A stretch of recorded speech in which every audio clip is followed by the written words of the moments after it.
It's Jim and Sam on the Morning Jam.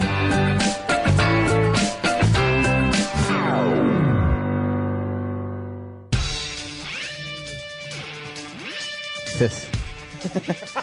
You know how tempting it is to do 4 hours of Chip? Just do the whole show as Chip. Lyle Chipperson. It is so tempting just to completely alienate the audience. I wish we could do Lyle and Mars in the morning.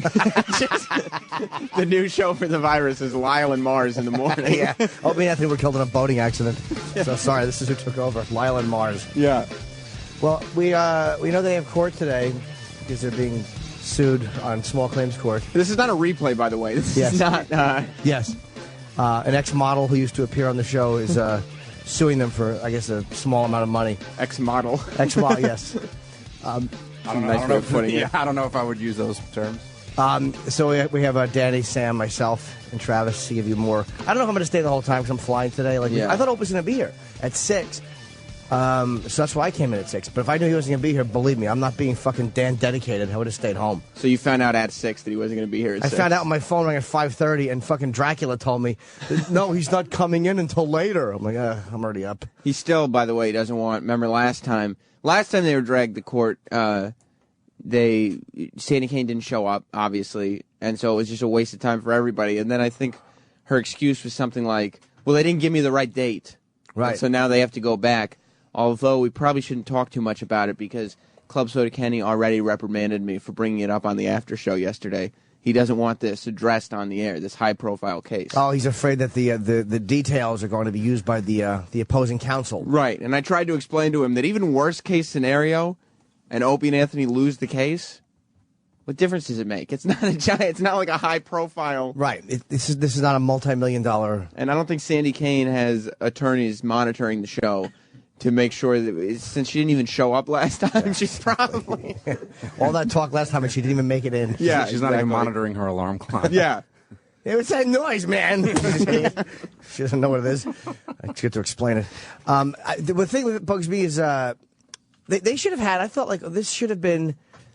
I wish these guys had a publicist because to me that last fucking...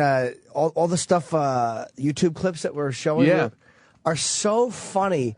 Those, the fucking shit in the hat and all that stuff. Because it's just like, they can't be sued for it, but they didn't do anything good. Right. Although, like we said before, the videos, not only are they hilarious, but they make Sandy Kane look horrible, because in every video, she's coming back for another one. Like, she keeps coming back, and like you said, the moment that you offered her $100 to put the hat on, and she did it. Yeah. Like, instantly, $100. I think that would have been very funny to have out there, like, and I also think it exonerates them. Like, look, this is the nature of what they're doing, and it would have been funny to have the media talking about, even just things on that. Even just getting the case out there, the fact that Sandy Kane, the naked cowgirl, is suing anybody, let alone a couple of shock jocks like Opie and Anthony. It should be all over, at least the Daily News and stuff like that. Because it was funny stuff. When we watched those clips, I was like, that's hilarious. Like, just to have that stuff in the paper. Yeah. How do they print that? Like, Johnny Fairplay did what in her hat? Did she put it on? And then Anthony taking it to the gun range. They would have to report on exactly what the complaints were, that there were bullet holes in her hat because she left it in. Her genital wart was painted, and then someone put it in their mouth. Yeah. Let's not forget about this. Yeah, that was the great moment in the show's history. They have to explain twatto in the newspaper article. Yeah. But, I mean, I guess there'll be a court. We probably won't hear an update from them until tomorrow. No. I'm sure. But Kenny's still here, and we'll be here for a couple hours anyway. Yeah, he's trying to switch my seat on a flight. I have to leave. So I sit in coach instead of first? No. No, never. No. If I paid for it, I probably would, but it's a contract thing. They just give you first, but it's anyone they're flying out for this, they would give first to. Yeah. I don't feel like hot shit because they do it. It's literally like a contractual thing where anybody who's appearing on the show or whatever, they'll put in first. So I can't feel too good about it. It's nice, though. I love it, but I don't think it's because of me. I think it is. I know. I'd like to believe that. They value you, Jim. I mean, it's a Tonight Show, and even if you don't feel valued because they don't put you in first class, you're on like once a week at this point. If they put Bobo, if Bobo was doing a segment, he would be in the seat next to me. Yeah, absolutely. It's what they do for every person that goes out and does that. We should then suggest that Bobo do a segment with you on the Tonight Show, just so you have to ride in first class with him next to you the entire way. I get mad at them sometimes. I'm like, what the fuck's wrong with you? And I'm like, oh, autism. That's what's wrong with you. That's it. Yeah. All right. There we go. Figured it out. That's a fair problem to have. If you have autism, I can kind of understand. Why you're... I hate talking this early nuisance. in the morning. I'm used to not being productive until about 7 o'clock. This is my time I'm cutting into. You're not used to having to, like, get the conversation moving or, like, Well, then I guess Danny and me will do a show and you'll just kind of chime in where you see fit. I just think that Chip should do it. I just think that because he would have nothing to say about anything. It would just be really bad radio. Not even in a funny way, just really bad. Not even, like, politically. Like, Chip, I feel like, should sometimes get away from the comedy and maybe start focusing, like Voss did yesterday, on the stuff going on Wall Street. And you know what I mean? There's so much going on in the news that Chip shouldn't just feel like he needs to do one-liners all the time. But he would have really nothing interesting to say about anything, like Bloomberg. Because look at this. Bloomberg said that the Wall Street occupiers can stay, right? The fuck's that? Taking your calls. Yeah. And then it would just stop. I'd like to learn more about Chip's personal life because he never really opens up or anything. He is- I don't know if Chip has hobbies. I don't know if you know what I Chip don't likes to do. yeah. I don't know those things either. That's a good question. Chip's either emotionally closed off or hasn't been developed that far yet. So we don't know. Sometimes I think about like what Chip must do when no one's around. I mean, you can't crack jokes to himself all day, so he must do something. I'll tell you what I caught myself doing in the mirror in my room was practicing Chip telling you to reshoot something, but then you just kind of keeping it in. Like Chip trying to be whimsical. Like I forget what the punchline was. It was so terrible. It was like something at a Comic-Con, like something like so maybe you ought to put on jet skis. It was something just terrible, but him just going like, so maybe you ought to put on jet skis. All right, let's do that again.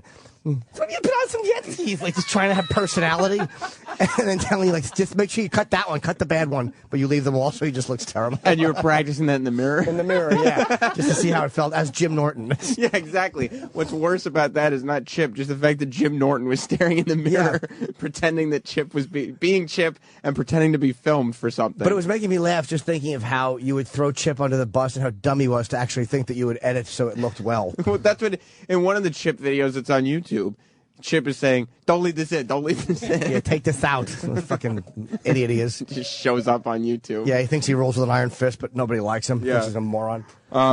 Speaking of morons, Hank Williams Jr. Yes. We were just talking about this before we went on the air.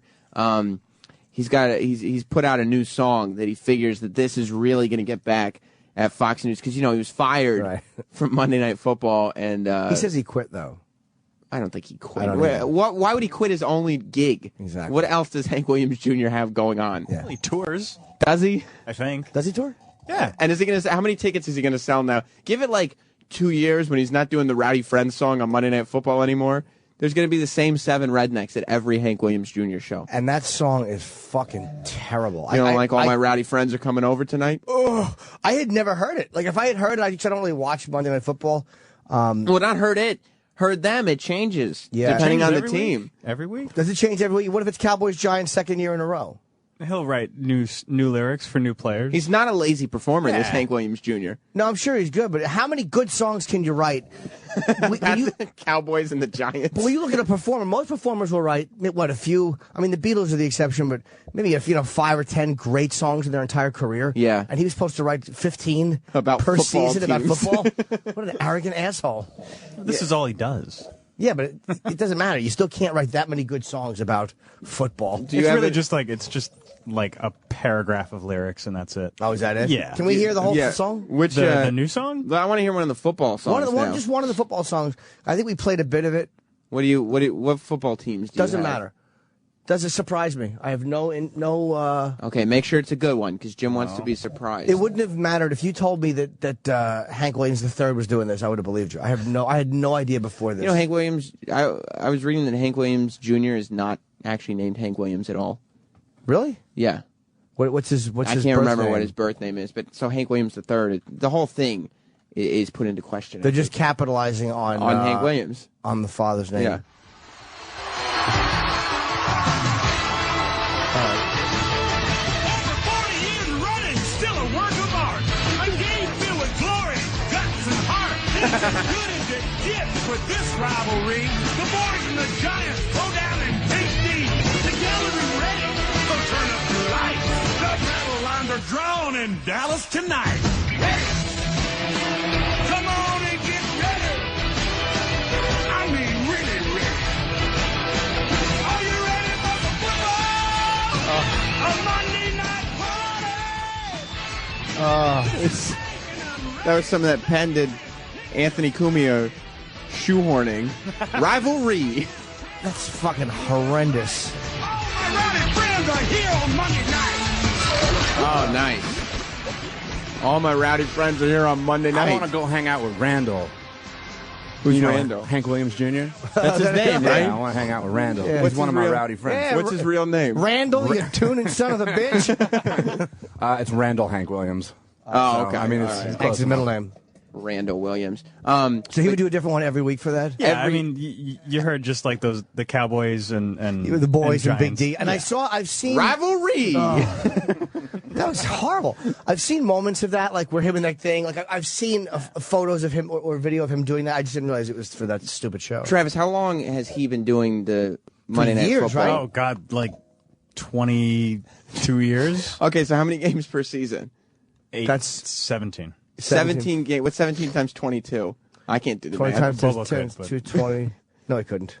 Oh, you scared me. Was he really good? So it's at 17 30, times 22. 340 plus. 17 times 10 is 170. That's 340. Oh, you just said that. Probably about 380. 374. All right, so 370. He wrote 374 versions of that song you just heard. What a jizz bag. Look at the Beatles catalog, how many great songs they have. Yeah. And this fucking hayseed writes 300 about the same thing. He needs to put out a. I wonder if he's smart enough to own the rights to these songs. He does. He does? Well, ESPN can't use that song. Wow. That song is all he's doing is changing the lyrics to one of his previous songs. So he owns that song. ESPN can't use it anymore. Do you think he owns the rights to the new songs that he did for ESPN? Because I would like some kind of a box set. Oh, you of want all you want the whole 374 songs, and just see, because not only would you see all the different puns and fun things he did with the team names, but you get to see him evolve over all those years as an artist. Wow, I fucking had no idea that he was doing Oh, that. is this one of the original ones? Yeah, this is 1989. Do you know how long I've been a Monday? I'm glad his look has changed so much. Same too. creepy outfit. It's been here for 20 years, and here it's gonna stay. I gotta get ready, make everything right, 'cause Monday night football's coming on tonight. Tonight? Tonight. Monday night party. This is terrible. Rock and Randall, ready to get the good times started. Rock and Randall. Rock and Randall. Y'all can get the play ball. All right. All my rowdy friends are here for Monday night. Yeah. Everybody Yay. hey, this is the biggest party. Now these are the custom lyrics. They really got it started.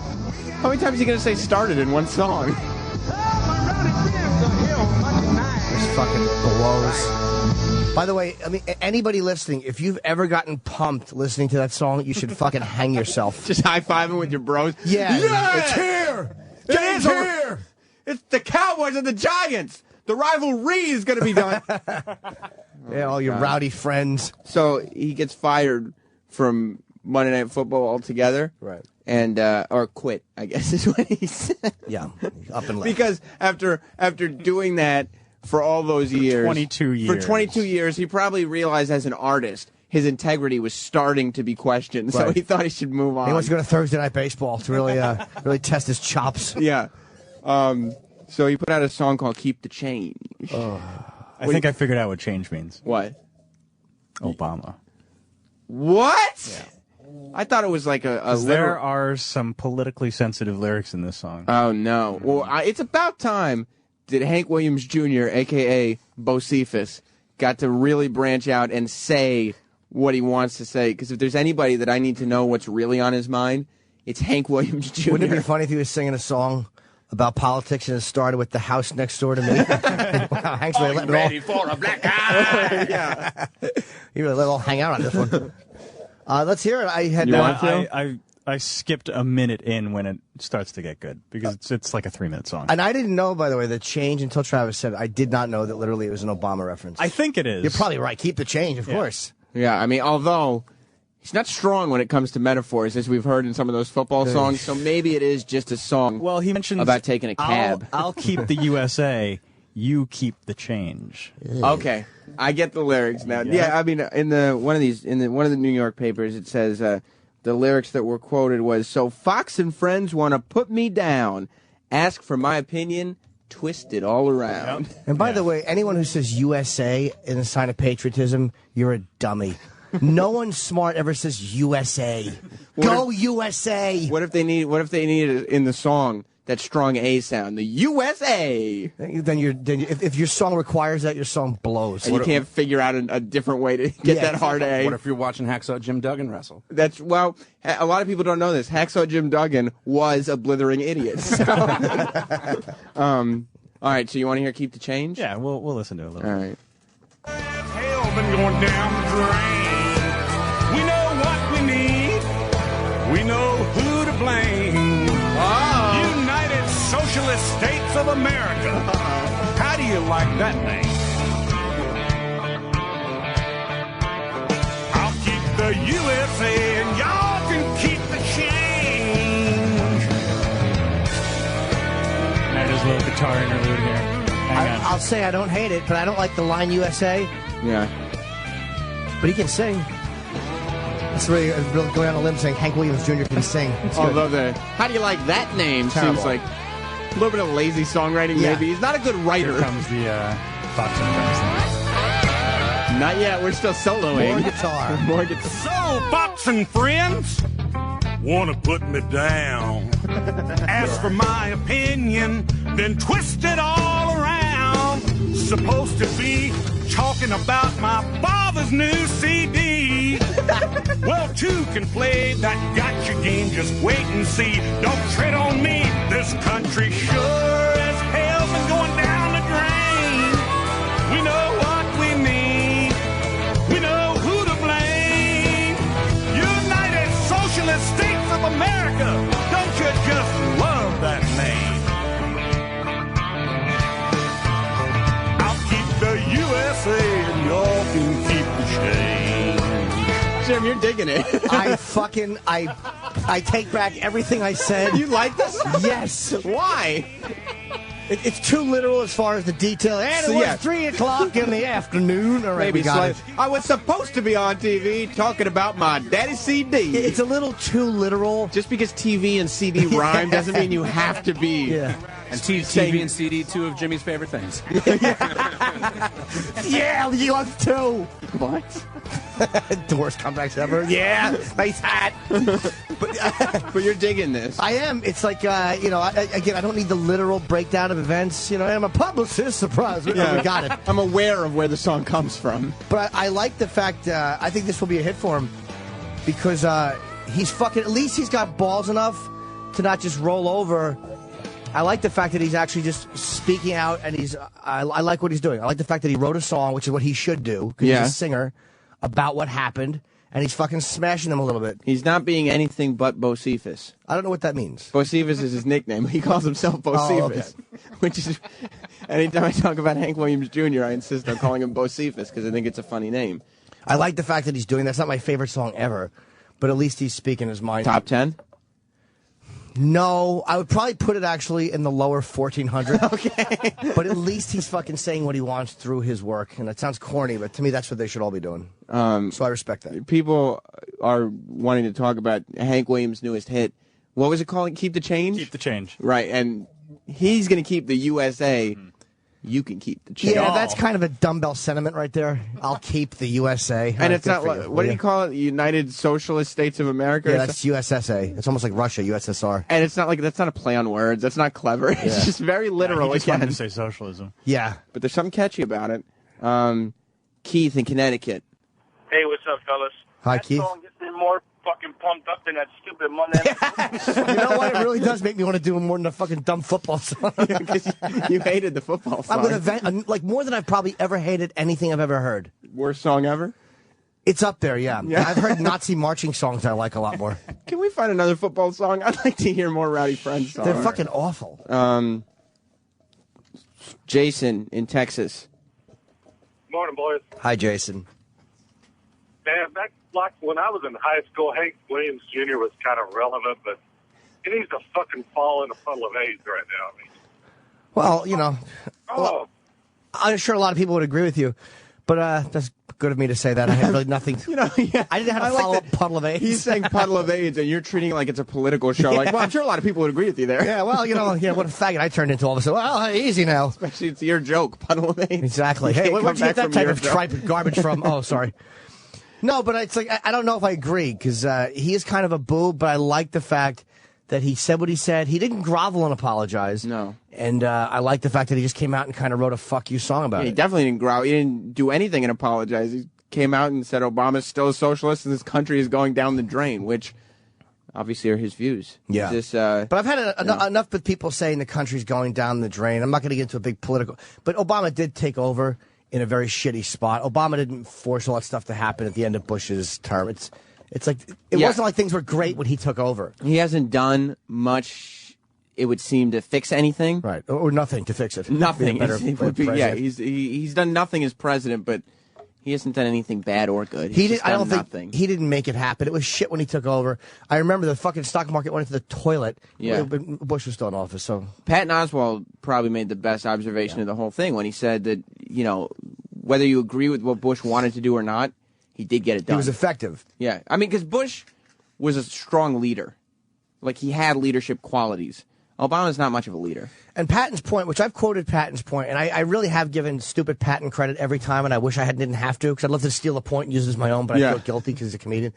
But he made a great point about how the nicer guys don't seem to be as effective. Like Jimmy Carter is not a ruthless guy, and I don't think Obama's a ruthless guy. No. But neither one of them are very effective. Yeah, I mean, they're not take charge people. Right. They're kind of like, okay, we'll talk about it. We'll figure out the best solution. But that's not, sometimes you just have to say, this is what we're doing. I'm the president. Although Obama surprised me with his ability to be ruthless with killing fucking wanted terrorists like al-Awlaki or al-Awlaki and fucking Bin Laden, those were guys that were he said kill. Yeah. And But I mean, if he hadn't killed Bin Laden, if he had captured him or something, he would have never heard the end of it. I mean, he needed that. well, he still did it though. He took the ballsy way. 'Cause you would have thought a guy like him would have been, he's a fucking softy. He was going to kidnap him and put him on trial. And like, remember, he wanted to put those guys on trial in New York. Yeah. And then he backed up and he said no. Like I kind of like the way he's handled a lot of the terrorism. He's nowhere near as soft as I thought he would be. Yeah, I mean, he needs something. You want to hear some more football songs? More than I want to Okay, breathe. okay, good. I was hoping you would say that. Now this one's with Hank's all-star band with Brian Setzer, Richie Sambora. Oh, shit. Yeah, By this, the way, this is a big one. Fucking Dice loved Brian Setzer because he's into that like 50s swing shit. Right. And I hate it. You do. Hate it. Boom, ba-dum, ba-dum, ba-dum, ba- Fucking boo. It is. you I don't guess like you a don't little like this- Brian Setzer? You don't like the Stray Cats, then? Fucking hate him. There is something to be said about moving on. Like, we're Yes. done with that. We're not.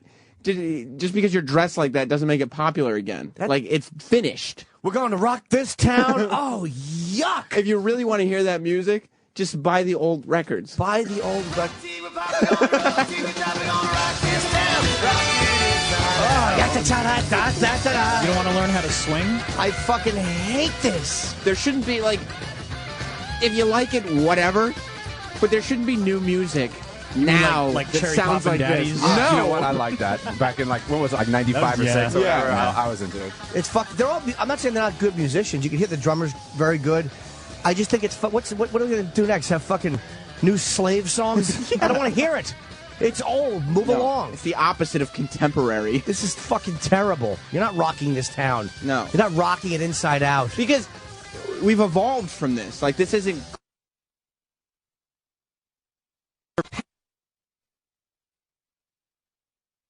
Bass is a fucking terrible instrument. In pop music, the stand-up bass has no place. Does Les Claypool play one? He certainly does. I was going to say that would be the exception because I'm not a big Primus fan, but I like him. Like, he's weird enough. Well, he's doing heavy songs. He's doing new things with it. He's not doing stupid Yeah. 50s throwback shit. He does very odd things with the stand-up bass. Things Right. that most people don't do with one. Danny's a big Primus fan, and that's not my group. But out of respect for Danny, I was online. I saw, and out of respect for Sabbath, of course. Les Claypool's fucking Electric Funeral. His Sabbath cover at Bonnaroo is fucking phenomenal. Yeah. I played on the Boneyard show. Oh, cool. I think that had a lot more to do with respect for Sabbath than it did respect for Danny. I don't think Danny even entered into your head. I actually let me correct myself because I saw phony. it and I'm like, yeah, I'm just showing because he's here. Believe me, it fucking it's very good. Les Claypool. Yeah, it's just Les. a really cool. I think it's Les. Les. Yeah. You have to say Les, then throw your tongue out like between your pointer finger and His gimmick. He's a weird dude. What's up with the Elvis thing? What's up with the wig? Half an Elvis mask. Oh, he does strange things. He's just a weirdo. Yeah, like somehow Okay. he'll come out with like a monkey mask and just start. I can respect it.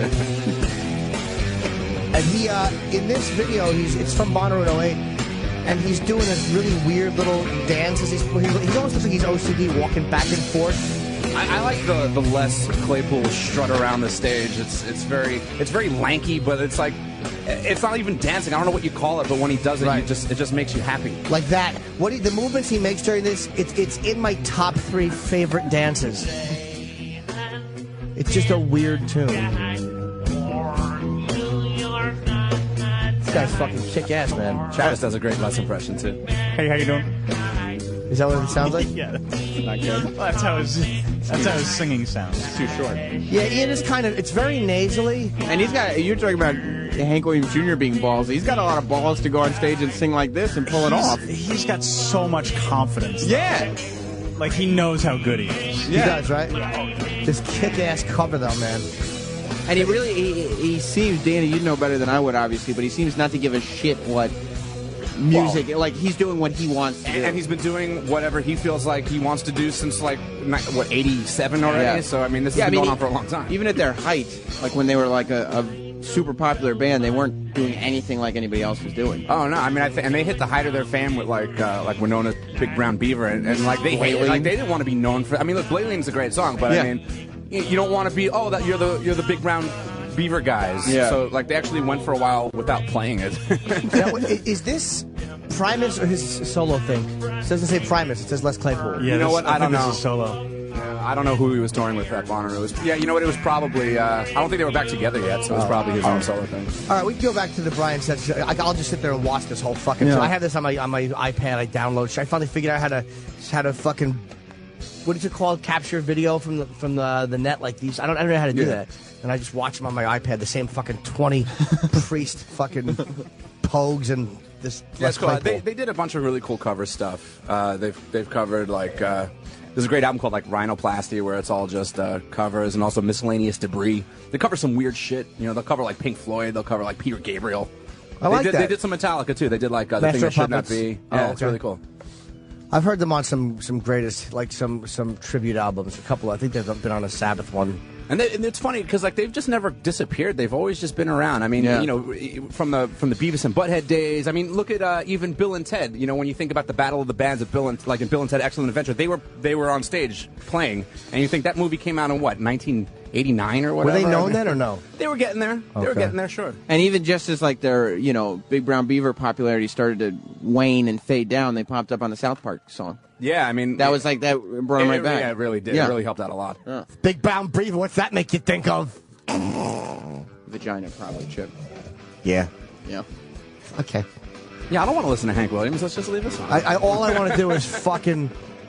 So, I love this fucking cover. but is this better or Brian Setzer? Which do you prefer? I prefer. We got on this because of my correction of myself at the stand-up bass. Like I don't mind it. It is being played, I think, in the song. Well, let's hear, Eric, do you have Brian Setzer? Let's hear how Brian Setzer does it as compared to Les Claypool.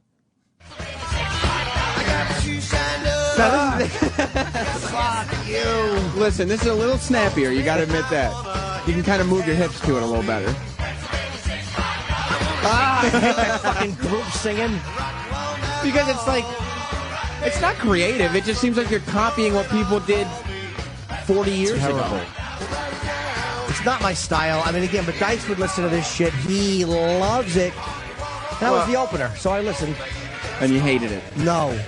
But I that's didn't his like whole it. style is like greaser, Yeah. 50s. He's old school. I And mean, that's really big now too. I mean, there's is, like right? the not so much like rockabilly is really Rockabilly. big, but people want to try to infuse that with punk or whatever and calling it like psychobilly, and like that's like if you want to be cool right now, you're a psychobilly. Right. 'Cause you can't just like punk because it's No, too because that's popular. done already. They already like punk. Yeah, it's people finished. already like that. People already like the 50. The rockabilly shit already did its thing. So now you have to have something new. I think Johnny Cash was one of the first to start, like, punk people like Johnny Oh Cash. yeah, I love Johnny and he Cash. was like the first country music guy, I think, for them to really embrace. Like, I mean, some of them like legitimately like country music, but Johnny Cash was the first, I think, universally accepted country music artist into that punk community. I think it's everyone's community. Yeah. You know, I mean, rock people and everybody just seems to love Johnny Cash for whatever reason. they worshipped. You know who loved him was Gigi Allen, and Gigi was a fucking. I read some book. I know a guy who toured with them, the Murder Junkies, and he said that like Gigi Allen didn't respect anybody. He was like a fucking lunatic. Yeah. He ate shit and threw fucking his own feces at the audience, and he wondered why the fucking gig was half sold. And Why would you go to that show? yeah, he was terrible. People would go to the show hoping that he would throw shit on them. And Like now, that was an honor for some people. and those people grew up and they had children. And you know what those children are? Juggalos. That's what happened with the Gigi Allen fans. But he's I don't know what juggalos are. They're Insane Clown Posse fans. Oh, okay. What was that line from Sonny? This is Matt. He's a juggler. But he was a fucking. He worshipped Johnny Cash. There's a great photo in that book of. Oh, you saw that? Yeah. Oh, it's a great book. He I read the. Wasn't he giving him something on stage? Yeah, mm-hmm. But they said they didn't get to meet Johnny, but he met the daughter, and he was very respectful, and he loved him. I Was a Murder Junkie. That's the name of the Yes, book. it's a good book. Who's the guy who wrote it? I know him. I can't remember his name. If I was Johnny Cash, I would have no interest in meeting Gigi Allen. If they were like, Gigi Allen's a big fan of yours, I'd be like, that guy throws shit on Johnny Cash. Evan Cohen. Evan Cohen. Well, Johnny was, he was probably used to that type of reverence. Yeah. I mean, this was in the 80s or 90s, actually. So, he was used to people worshiping him after a while. Oh, yeah. What's he's wearing like Johnny's on stage, and Gigi is wearing some weird fucking Nazi-looking hat and a ripped-up jacket. What's he handing him, though? I'm not sure. I don't remember. Like some kind of paper, is it? Is it a note? It was sure it was something nice because he loved him. Yeah. But he when he covered all these rocks, I don't know how Anthony. Oh, he was handing him a Murder Junkies T-shirt. Oh, was he? Okay. Hold on. I don't know how. Ant, how do you not like the Johnny Cash? Oh, I don't like it. I don't. I just My favorite part of that was Jim actually got up and went over to the Ant's microphone. He could have just stayed in front of his own microphone. No, but it was fun to do over there. I don't know how he could not like it. I love Cash's covers and stuff. I think they're great. Well, I was raised on country music a lot because my parents are born to rednecks. But yeah, I mean, I've always liked Johnny Cash a lot. I don't. There's some Johnny Cash. I get him not liking everything or not worshiping Johnny Cash. But there's got to be something. I also think that sometimes Anthony gets his opinions and kind of closes himself off to breaking that opinion. He's not exactly an open flower. Exactly. But there's a song called "Life Goes On." It's from I'm sure it's from the late '50s, early '60s. It's about a breakup, and he's saying something about being gay, like being happy, like that's the time it was. And he's just a fucking bad dude. I don't know how anybody can not find Johnny Cash they like. It's like Beatles. Like, how do you not just want to tap your fucking feet? Yeah. And somebody was smashing people for liking the '50s, and this fucking outdated nonsense. But this wasn't like redone. Like, it's not like Johnny Cash went and copied, old country artists and did it in the 90s. Like, that's why the Stray Cats stink, because they're doing 50s rock now, which is not original. You're just copying 50s rock. I just don't get it. Like, I don't mind people who like things that were done in the 50s. Right. But why would you like it now? I mean, and think it's hip and cool to get not rocking the town on a Saturday. No, how did we get on this? What we talked? We had Setzer. I was smashing Setzer. I don't like him. You don't like him. What were we doing from there? We were going to play another Hank Williams song. Let's play that. You want some more Bocephus, Jim? I don't want to just Brian play Setzer stuff that I like. That's all Okay. I'll do. All right. Well then, I don't know how we should.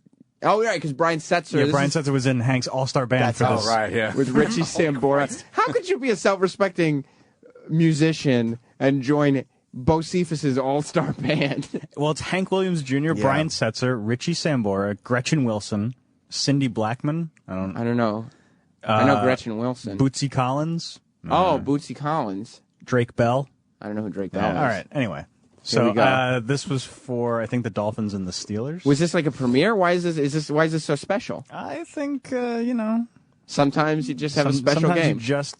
Sometimes you just land Brian Setzer and you got to do something. Sure do. So, Jim, you'll probably like the combination of Hank Williams Jr. and Brian Setzer. I hate combinations. You do? No. I hate when there's a combination playing because that sounds old. Like when there's the so and so combination of people. That implies stand up bass and like a little fucking. And I've got to jazz assume drum. that if Richie Sambora is in it, there's a guitar solo. I would hope Right? so. Let's hope so. Okay. How come we started in a minute? What did we miss? It's Oh, the just whole crowd you know. noise. Okay. Oh, I'm driving up to the shit. to Okay, the shit. gig. Yeah. This is Hank Williams Jr. 1, 2. Oh, there he is. 2, 3, 4. That was Brian Setzer. Oh, good. The horn section. Loud brass and slams. Again with the rowdy friends. And going out What to about your boogie. calm friends? Do you ever hang out with them? Exactly. Bunch-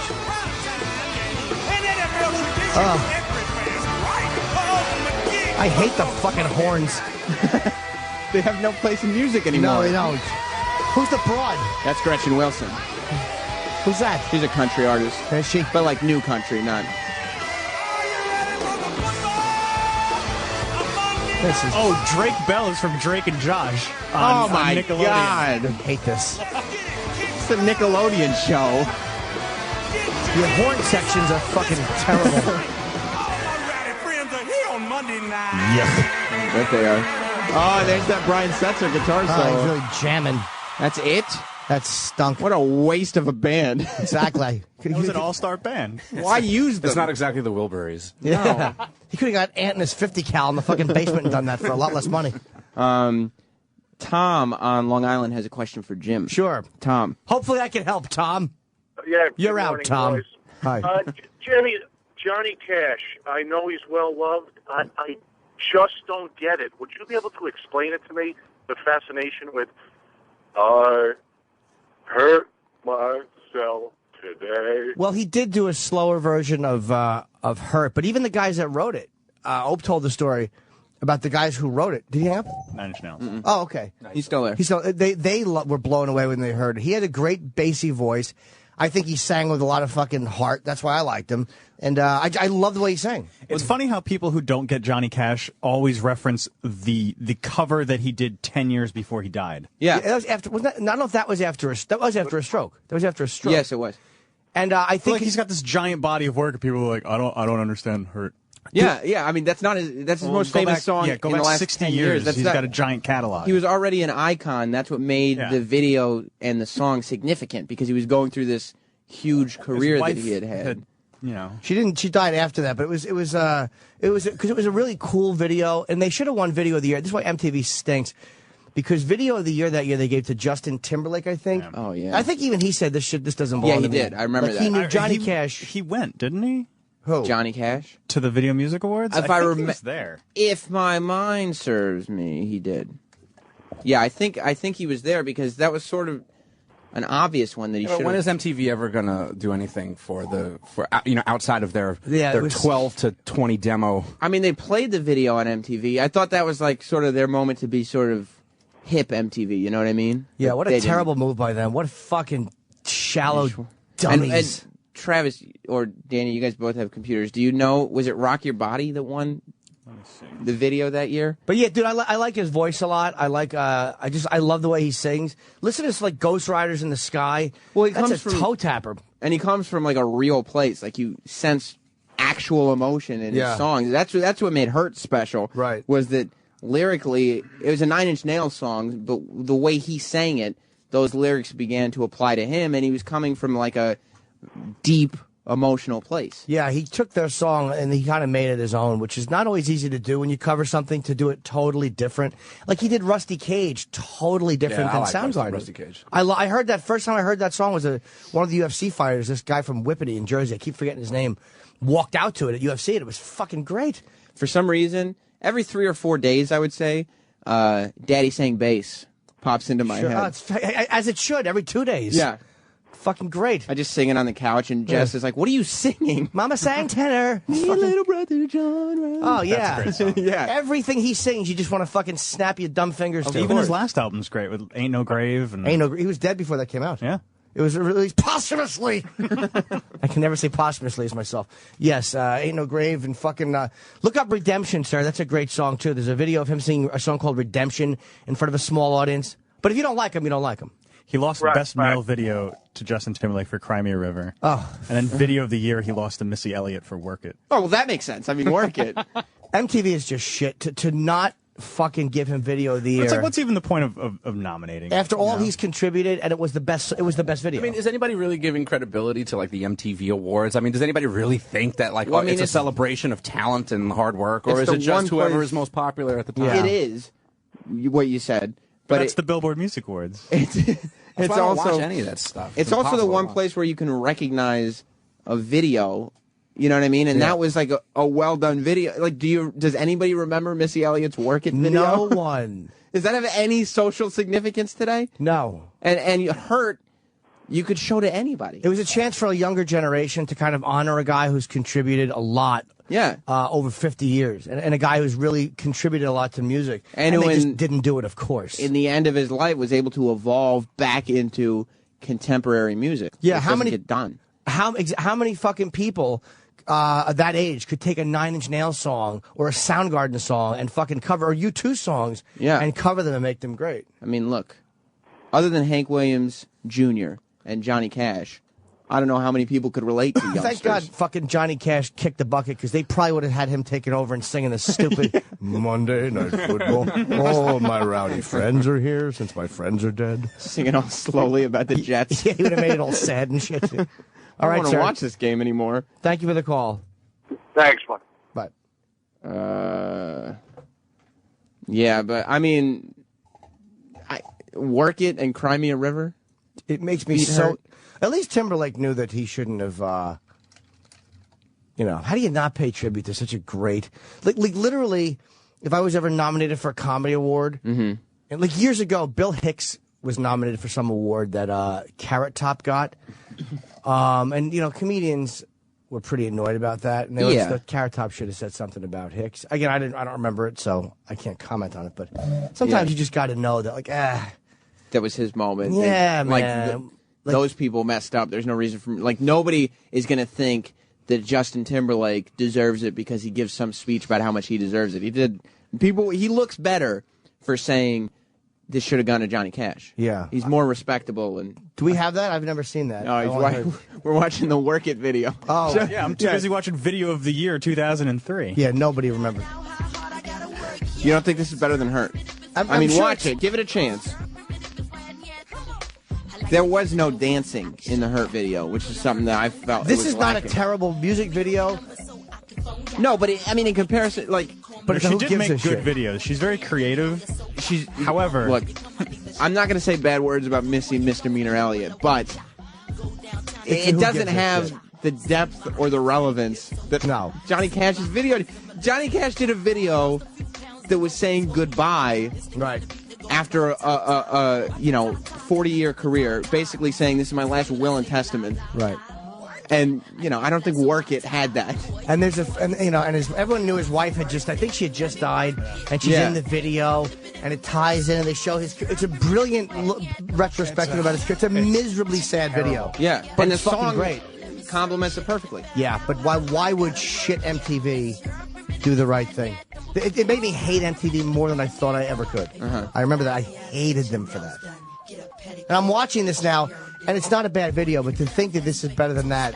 This should have won Best Hip Hop Video, but that's it. What shallow fucking dopes. Although it's got 7 million views. I'd love to be. All right, let's just go annoy me. I'm annoyed now at the fucking MTV music, like it means anything. You're right, Danny, it means nothing. It really does. I really shouldn't care. I guess it was their time to mean something, and they were like, "No." And they dropped the ball again. Yeah, assholes. We're gonna not mean anything. I mean, they have a pretty well-known reputation for not doing the right thing. I mean, we can go back to the Metallica fucking who am I thinking of? Jethro Tull situation. I mean, it just Was that them or was that the Grammys? That was the Grammys. Oh, that was the Grammys. That was the Grammys. Oh, you know what? My that was mistake. that first year when the Grammys started actually like allowing heavy metal. Yeah, But you know what? It's all those music awards. It's every award show. They just morph into the same one because they always pull shit like that. It could be MTV, it could be the Grammys, it could be the Emmys or the Oscars or whatever. It's just whoever had the best sales that year gets the award. They try to be relevant and they just fail. What's this? I don't like this song. Hurt. What's he hurt about? Something. Bunch of grapes all over. Oh, this could be funny. Frank in Oregon. Hey, guys. Hello, Frank. Hey, there's a pretty cool video of Johnny Cash in the 50s, an old grainy on YouTube about making fun of Elvis. Oh, really? He was, he was cool enough to make fun of Elvis when Elvis was the shit, you know? Oh, okay. Is it in an interview or on stage? No, it's like a, I don't know, one of those hillbilly shows they do, you know? Oh, okay. Like a hee-haw type of thing. Travis has it. All right, thanks, Frank. Wow, I've never seen this. It says LOL. Impersonation of a rock and roll singer. But Elvis who? Oh. No, I'll tell you, this is an impersonation of a rock and roll singer impersonating Elvis, is what this really is. Let me see. Marcy, you got a phone? All right, he's changing guitars. It's the first hip-hop beef. Yeah, yeah. Popping his collar. Yeah. He's doing dice with the hair. Looks like Andy Kaufman getting into character. Yeah, That's, He's the best. oh, Johnny Cash. yeah. That's funny. Now he's just kind of setting up. Snatch the guitar. He's got his legs going like Elvis. Yeah. It's actually a pretty serviceable Elvis physically. Yeah. Moving his hips. All right.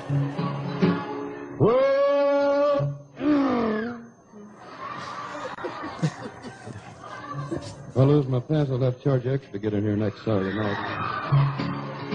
Well, since my baby left me.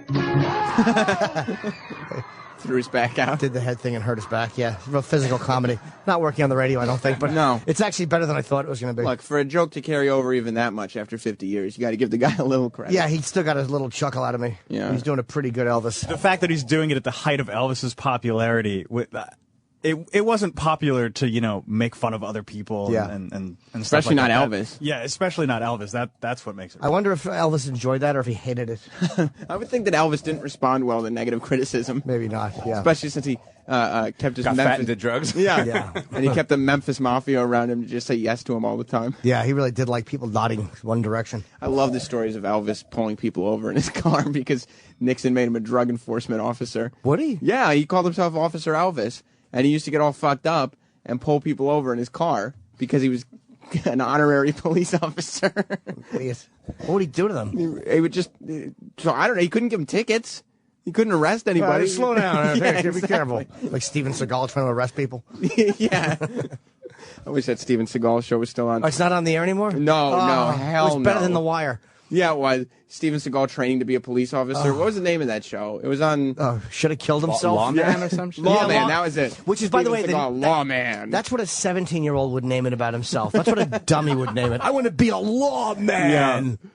Oh, my God. Well, we could take a break now. Yeah, my fucking Kenny knows that we're going to do about an hour, so he goes out and gets eggs at 6:04. I'm just looking at these fucking eggs, which are probably frozen. Okay. Well, you enjoy your eggs. I think we should. Yesterday on the show, Opie and Anthony, by the way, since we mentioned this an hour ago and haven't mentioned it since, Yes. Opie and Anthony are in Have court. died. Yes, have passed away. They're dead. They went to Yes. court and died. Yes, it's so speculated they caught the disease at the same time together. they're dead. So this is. Oh, we should play this again in honor of where we're at. I don't know what it is. Well, you will in a second, everybody. Get up, folks. It's Jim and Sam on the Morning Jam. And we'll be right back with more Morning Jam with Jim and Sam and Danny and Travis. Sirius XM. The virus. Thanks for calling the Opie and Anthony FU line. Here's the latest batch of FUs. Yeah, I'd like to send a big F you to Bobo. How dare you? How dare you become a traitor and go on Howard? We're heartbroken now. My girl's 8 months pregnant. I was going to name the baby after you, but you know what? I'm not naming my baby Sellout. Fuck you, Bobo. Fuck you. I want to give a big fuck you to my parents because when I was a little kid, they let Uncle Paul babysit me, and I haven't pooped right since. Mom and Dad, fuck you. Fuck you. I'd like to send a big F you to that mama's boy, curly-headed fuck Sam. I'm tired of hearing your nasally voice. Get back behind your camera. I hope you choke on a fish stick. Die. Fuck you. Fuck you, jalapeno peppers. Thought I was having a fucking heart attack. My asshole's on fire. Fuck you. Fuck you. Fuck all your fucking commercials. I'm so goddamn tired of listening to commercials. And every morning I gotta listen to 15 fucking minutes of fucking commercials. Fuck you, commercials. Fuck you. Yeah, this fuck you goes up my ex-wife. Hey, you hairy ass, fat, snagging, titted bitch. You fucking cunt. And my girlfriend? Yeah, she's about 20 years younger than you. Smells nice, pretty, and has a tight pussy, not like your coffee can cunt. Fuck you. Fuck you. I'd like to give a big F you to myself, because I know all you guys out there want to. My girl's got double D's, big blowjob lips, and she only wants to fuck me. Fuck you, mate. Fuck you. Yeah, this fuck you goes out to Chip Chipperson. Chip, what are you, fucking retired or something? Oh, fuck, now you got me talking like you. Fuck you for that. Fuck you. Call the Opie and Anthony FU line. 866-FU, line 1. That's 866-FU, line 1. Sirius XM. The Opie and Anthony Show. Hey, we're back with Norton and Friends. Yeah. Oh, no, it's Jim and Sam, The Morning Jam. Morning Jam with Jim and Sam. Where's our jingle? It should start all the time. It should always be played. Oh, you don't have it? Oh, I don't know if Eric has it in there or not, but...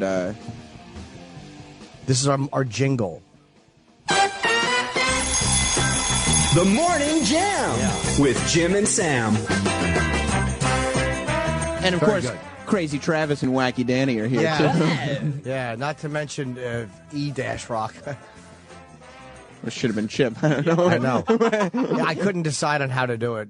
Like, it was too awful even for Chip. It was just a non-statement. Opie and Anthony are in court today. Sandy Kane has brought them back to court. Yes, paternity suit. Yes. Anyway. She's just the sound she makes, everything. It is a shame that she's not going to do the show anymore. It is, believe me, I'm heartbroken. I mean, we'll never let her on again, and we never should. They can't, and the company wouldn't, and they can't. Right. Once you sue, you can't. But, I always loved when she was in here. Just because her humor, she's just so... Stupid and not funny, but completely oblivious to it. Like, she thinks that, like, when she and Jim are in the room together, it's two comics. Like, you know what I mean? Like, I understand her anger, I think, and, like, I understand, like, it's not cool, you know, you get your guitar destroyed, like, that sucks. I'd be mad if that happened to me. But you know what? You got your money back for it. And then some. And then some. And by being on this radio show, it only gets your name out there to everyone else. And those are the people that are going to go to Times Square and give you $2 for a picture. So why would you fuck with that? And it's the only show that would have her on anymore. Nobody has her on. Yeah. I would have to imagine that the majority of people that are going down to Times Square looking for Sandy Kane are people of the show. Yeah. I always liked her. It's funny, like, when she would, because the abuse was really funny. It happened for quite a while. Oh, yeah. And then there was times when we just would actually treat her like a regular guest, and I preferred that. Like, when she was, because she was so mean to other chicks. Yeah, that's what I was, like, not only just, like, when we did it once, I think we had some kind of beauty pageant or something. Yes. We had a bunch of hot girls in here, and Sandy Kane would just go down the line pointing out their flaws as if she was perfect. Without irony. No. She didn't even get the bit. She didn't get why this is funny. Yeah. Like, she didn't understand that the reason her making fun of good-looking women is funny is because she's hideous. That last part was lost on her. But it would annoy them, and if they would say something, she was not pleasant about it. And I like the fact that she would be mean to these girls. Yeah. Hey, man, your tits are lopsided, man. Yeah. And then if they got mean back to her, she was like, "What are you upset with me about? They are lopsided." Like, that stuff to me was fucking priceless. But whatever. It worked out the way it worked out. So I'm sure Opie and Anthony won't lose. They can't lose because they didn't do anything wrong. Not. And I mean, and she. How many times was Sandy Kane on this show? How many times was Sandy Kane on this show after she got her guitar smashed and after she got her her hat shot with a gun and shit in? Exactly, Sandy. Yeah. Exactly. I thought that maybe we should update the people because yesterday, the last hour of the show, and then into the after show, it was all about Jocktober and Jackie, Tony, and Donnie from Albuquerque. Yeah. Because at first we were just doing the regular Jocktober thing where we smashed them to bits and it was all going well. Then I can't remember how it happened, but maybe one of the clips mentioned their Facebook or somehow. Well, weren't we just looking for pictures of her or of Jackie? A couple of fans ended up on their Facebook, and for the rest of the day, their Facebook was and their Twitter and whatever other second Facebook they had, everything that our listeners could find. The Twitter were under assault. I never know how to navigate Facebook. Like I genuinely hate Facebook. I cannot find on my page where my fucking friend requests are. Because there's something in my private where you don't see friend requests on my homepage. I fucking hate it. It's just up in the top corner, isn't it? It's not there. No, it's not on mine. I guarantee you it's not. Oh, do you have a fan? You have a fan page? Yes, but I also have a regular page too. Well, then it would be. I don't know where it is. Oh, Jim. Facebook is complicated. It stinks. It poked me. Have a pillow fight. They've made it very complicated. It has become that way. And also, it's like on the fan pages, you can't do anything on them. Like, you can't add apps. You can't.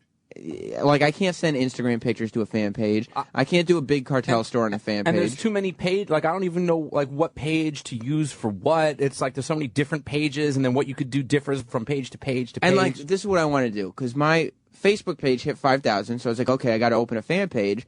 I want to take that 5,000, put them on the fan page, and then close the personal account. No way to do it. And they won't let you. They won't let you transfer stuff like that. It's really weird. Yeah. They're not...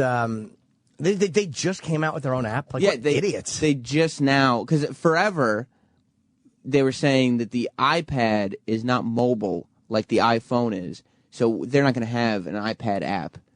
Do they have an iPhone app? They've had an iPhone app for a long time. Might be the worst. It's horrible. Sucks. It does suck. Dude, every time I open it up, it's like just hit the Facebook icon and then just sit the phone down for about 45 seconds because nothing is going to happen. Nothing. Is this, let me see, I have a couple of them. Is this this is the one, right? It just says the Facebook, the big F? Yeah. Facebook! Okay.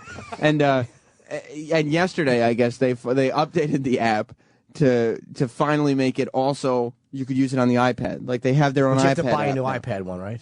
No, it's free. It's free right now. Okay. But I've heard good things about it. Well, I downloaded the update on my iPhone. Yeah. I didn't try the iPad app yet, and I tried it 3 times last night, and every time Facebook screen pops up, app crashes. Facebook screen I'm gonna pops download up, it right now. app crashes. I don't know if it's just my phone. I use Friendly for iPad, and I never had a problem. I don't know what Friendly is. Facebook is a nightmare to navigate. Yeah. It really, because I'm not a fucking fat girl. I don't want to fucking poke my friends or have a potato fight. And, yeah. Fucking assholes. Elbow your friend's ribs. LOL. Go fuck yourself. You're saying like Farmville on Facebook is getting addictive. Who would play Farmville on Facebook? You know, I saw Farmville gift cards at CVS the other day. I've seen they actually make Facebook gift cards, like at like Target or whatever by the cash register where they sell iTunes gift cards.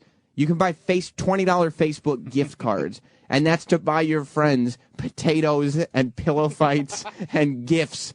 You just see a picture of a gift on your Facebook that you paid money for. I don't know what any of it means. I don't know how to... If they should make it where you could simplify your page, I don't want to look at all this streaming fucking shit like I'm watching Morning Joe. MySpace was annoying, but there were certain things they were good at. Well, I think that this isn't the final version. They're rolling out like a timeline. I think they're trying to make it a little more like Twitter. And everyone that has timeline loves it. What's timeline? It's gonna be the new Facebook homepage. Okay. Is that where you can go back and see your old stuff? Mm-hmm. You can't now, right?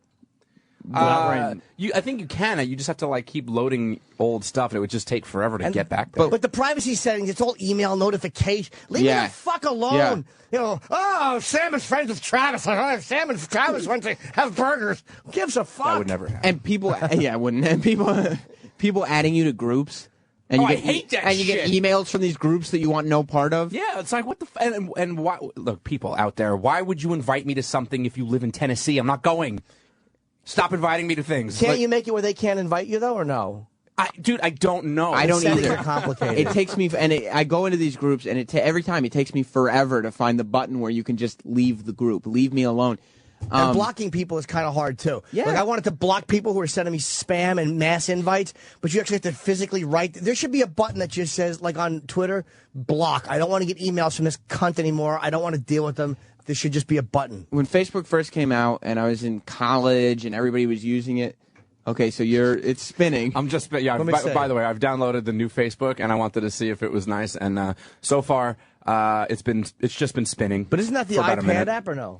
They Well, updated the iPhone app as well. Oh, I didn't know that. Yeah, so now it's one app. Ooh. I restarted my phone. I'm hoping that might help. Sometimes You had to restart your phone? No, I'm doing it as a precaution. Just to be Sometimes a little jump start. No, I'm going to download. This is getting exciting for people. I'm going to download. This is a big 720 break. Dude, I just said I'm going to download. I was going to say I'm going to download the update. Who gives a fuck? Thank God there's no ratings on satellite radio. Oh, my God. Would they all be tuning out? Of course. I don't blame them. They're like, yeah, we have Facebook on our phone, too. Big deal. Yeah, exactly. Oh, wait, hold on. Let's not get out of the car. Let's see what happens when he downloads the update. Fucking boring twat I am. It's still spinning. It's still spinning. Yeah, I mean, I would never use, if I wasn't, in a show business type, if I wasn't. You're not. This is show business. It's not. If I wasn't interacting with fans. Showbiz, Sam This is show Roberts. business, ladies and gentlemen. And if I wasn't interacting with fans, I don't think I would ever be on Facebook at all. I would, just to reconnect, 'cause I'm older, so my 25-year high school reunion's coming up in actually, what's today's date? Next week. And I'm not going. Don't reveal your age, Jim. Oh, how 29 again. I've gotten so many laughs saying that.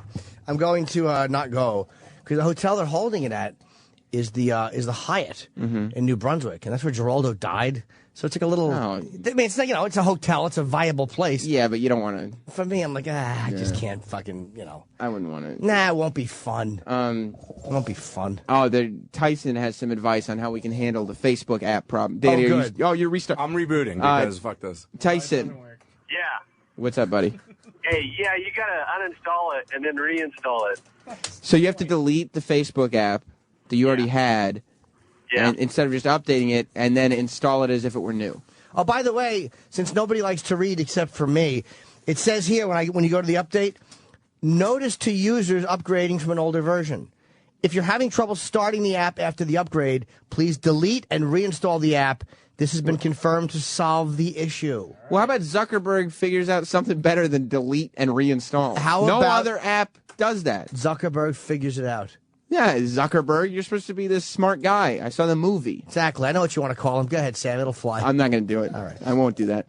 But we were talking about this because of Jackie, Tony, and Donnie's Facebook page. And I couldn't navigate the page. Like I couldn't find, list to comment. And where all the comments show up? You wanted to get involved in the fun, and you just got frustrated because you couldn't get on Facebook. I wouldn't post on it. I would just read them and laugh. But the Twitters, I fucking read probably 100 consecutive @mentions for their Twitter were Opie and Anthony fans. Yeah.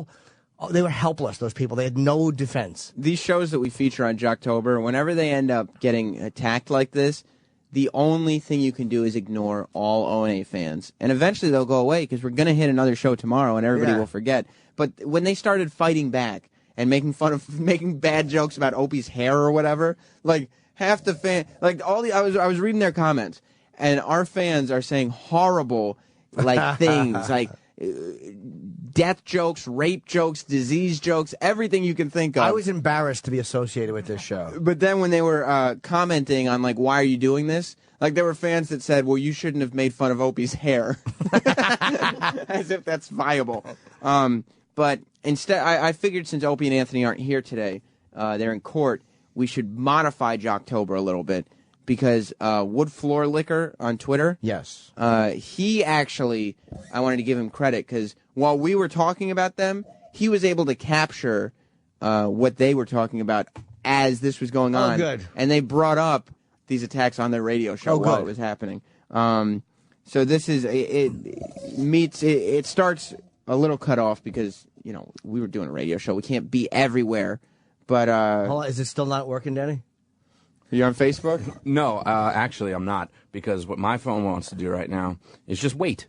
Just wait. It just wants to wait. Oh, I'm waiting too. I've downloaded the F, So that's cool. I don't even have the F yet. So maybe I'll be able to do this. I'm fucking sick of everybody talking about how Apple products are so much better than everything else. They're not. They're not. They suck just as much as everything else. Maybe it's the Wi-Fi we're on. It's not think differently. It sucks differently. It sucks differently than fucking Windows does. Yeah, what happened? You were the guy. No, who I've was never saying- been rah-rah Apple. I've never been. I don't know how I got that reputation. No, you're Apple fanboy. That's what it says on all the because I websites. liked an iPhone a few months ago when it worked. Now it doesn't work anymore. It sucks a dick. You must have a virus or something. My iPhone's working. I just want it to work. I paid for a phone that works. I can't wait to get the fucking Verizon. I'm finally going to go to Verizon on this new phone. Why don't you go to Sprint? Nah, because I think Verizon's better, right? Yeah. They're better than Sprint. Well, what do you mean? Well, Sprint's not good service, is it? I just wouldn't want to go to Verizon with an iPhone because you can't talk on the phone and surf the web at the same time. But when do I ever do that? You don't really? No, when you're like why on would hold I? with something and you're like, oh, okay, I'll just go on the internet. Never. I hang up. I've actually never done it either. You know, the few times that I mean, I'm not like I'm on the phone all the time, but it when are you on does- the phone to begin with? Yeah, really. But you know what? It is handy when you need to do that. If you need to, but can you check email while you're on the phone? Yes. Or no? While you're no, on not a on phone Verizon. call? No. Though I will tell you, once Jess called me and said, Sam, I hope you made those reservations. And I said, of course I did, Jess. And while I was talking to her, I was making the reservations. That's cool. But then the call got dropped because you're on fucking AT&T. I rather just hang up with her and go, I'll call you right back. I can't Have do you it right seen now. those horrible commercials for the every time they say that you can use this feature, it's always some forgetful guy who didn't remember to do something, who can't do it Didn't when buy he the flowers? Yeah, like, shut up. 'Cause it's just too true to life I'm restarting my phone again. to say, like, I'm about to smash it. please It's do. Facebook. I've smashed my. I still have. I should bring in my smashed iPhone. Why? What would we do with it? Nothing. Yeah. It would be the greatest. Just to prove. The greatest non-event this show has ever seen. Yeah. No, see? I really did smash it. Yeah, Jim. We know. We We believe believed you. Fair enough. On the floor of the London Hotel in L.A. about 3 years ago. It felt wonderful. Could have taken a photo. You had to bring it in. Oh, yeah, I brought it. No, everybody handle it. Yeah. All right, so we're listening to this audio. It's Jackie, Tony, and Donnie, and they're reacting as they're realizing their Facebook is being inundated by Opie and Anthony fans. It's just they're stupid. You know, so it's on there. I'm not taking it down. I mean, let them get it out of their system. Let them show who they are. You know, these are their listeners. Let them do what they need to do. But if you see it, Obviously, this cut off as it started, but they're talking about the stupid satellite radio listeners that are commenting on their Facebook page. Yeah. on there, you know, I just kind of want you to know that it's on there and be forewarned. How do you think they figured out I was gay? Because they're not even listening to it. They're like, You know they what, got we're like gonna- some little thing. Donnie, I don't know what they use. Who cares? I don't even know. At least they're keeping a good attitude about the whole thing. Yes. That's my favorite part of October is the innocence of the people that are being attacked. They did nothing to deserve an attack of the magnitude that we get. Do you feel bad about that, Jim, or do you like that? Once in a while, I do. Even though it's really funny, so I understand why we do it. Yeah. Once in a while, I feel like I like to. I don't like to bully people. Uh-huh. I like to argue with people that are fucking dicks. Or I like- fucking aggressive, but it is fun to do this because to me, that does wreck radio, and that becomes the standard by which radio is. That we're all expected to perform by it. So it is fun to attack them. I like when it just goes so over the top and like completely uncalled for stuff that it goes past bullying to the point where it's just like, this is just absurd what you're doing. The fans were saying such mean shit. It was making me laugh a lot. Like, Yeah. just like these are nice people just doing a dumb radio show and teasing them, but like, yeah, so and so she should have an abortion and get raped. It's a harsh man, but it did make me laugh. This is Jackie now. She talks about Over the top. how fun it is that a radio war is happening. Oh, by the way, my fucking Facebook, I'm trying to open an email. It won't open. Can't open It it. won't open. Why would it? Facebook. Shit. Goddamn Zuckerberg. You know, it's funny because, you know, back in the day, radio stations, morning shows especially, would go at each other. Like at they each were other. radio wars. Like, Yeah, From a video, I'm trying to pinpoint it. My brain's not working. It's like from like a Wii store or something. It's definitely a video. Oh, that's game what it bed. sounds like, yeah. I can't put my finger on it. Maybe that's something the O&A show is lacking. A nice friendly bed video like game that. beds? We Yeah. need a fun bed. you know, it's funny because, you know, back in the day, radio stations, morning shows especially, would go at each other. Like at they each were other. radio wars. Like radio wars. And this is kind of what it reminds me of. It's a little bit fun, to be honest with you. There's nobody in this town I'd go after. I mean, I've got a BFF sitting on a competing radio station. A BFF. A BFF, a big fat something. Yeah. She says this is kind of fun. Bean fries. What? That doesn't even make any sense. I mean, Travis has made a good point right before Chip interrupted, but yeah, is it fun, really? This is really fun. Then why'd you close your Facebook page down? Is that how fun it was? PD didn't think it was very fun. Exactly. Donnie didn't think it was fun. We ruined your whole radio show yesterday. It wasn't fun. No one's ever done an AIDS joke to him, and then he had 200 in a row. This is kind of what it reminds me of. It's We go, our fans go to the point where it's like, okay, we know you're going to try to be a good sport about it, so we need to take it even further to where you couldn't possibly be a good sport. Where you can't be a good sport anymore. Right. We don't want you being a good sport. It's not all in good fun. We want your feelings hurt. a little bit fun, to be honest with you. There's nobody in this town I'd go after. I mean, I've got a BFF sitting on a competing radio station doing mornings, you know. You guys just text back and forth. We just text back and forth during the show. So, whatever. I just want to warn you that it is on there. You know, whatever. Fine, great. Just don't click on view comments. That's the best thing we can say. I mean, really, if you don't want to see it. If you don't want to see it, just don't click on view comments. If you want to see it, there you go. If you want to see it or if you don't want to see it, they're not taking a stand on anything. Yeah. They're just beating people. And she's talking about her best friend that works at her competing radio station. But they should have an opinion. That's to me what they do wrong. They don't have to be. They don't want to have to get into a radio, but they should have an opinion on it and say like that sucks or you guys are dicks or like, why do you have to be the obsessively pleasant show?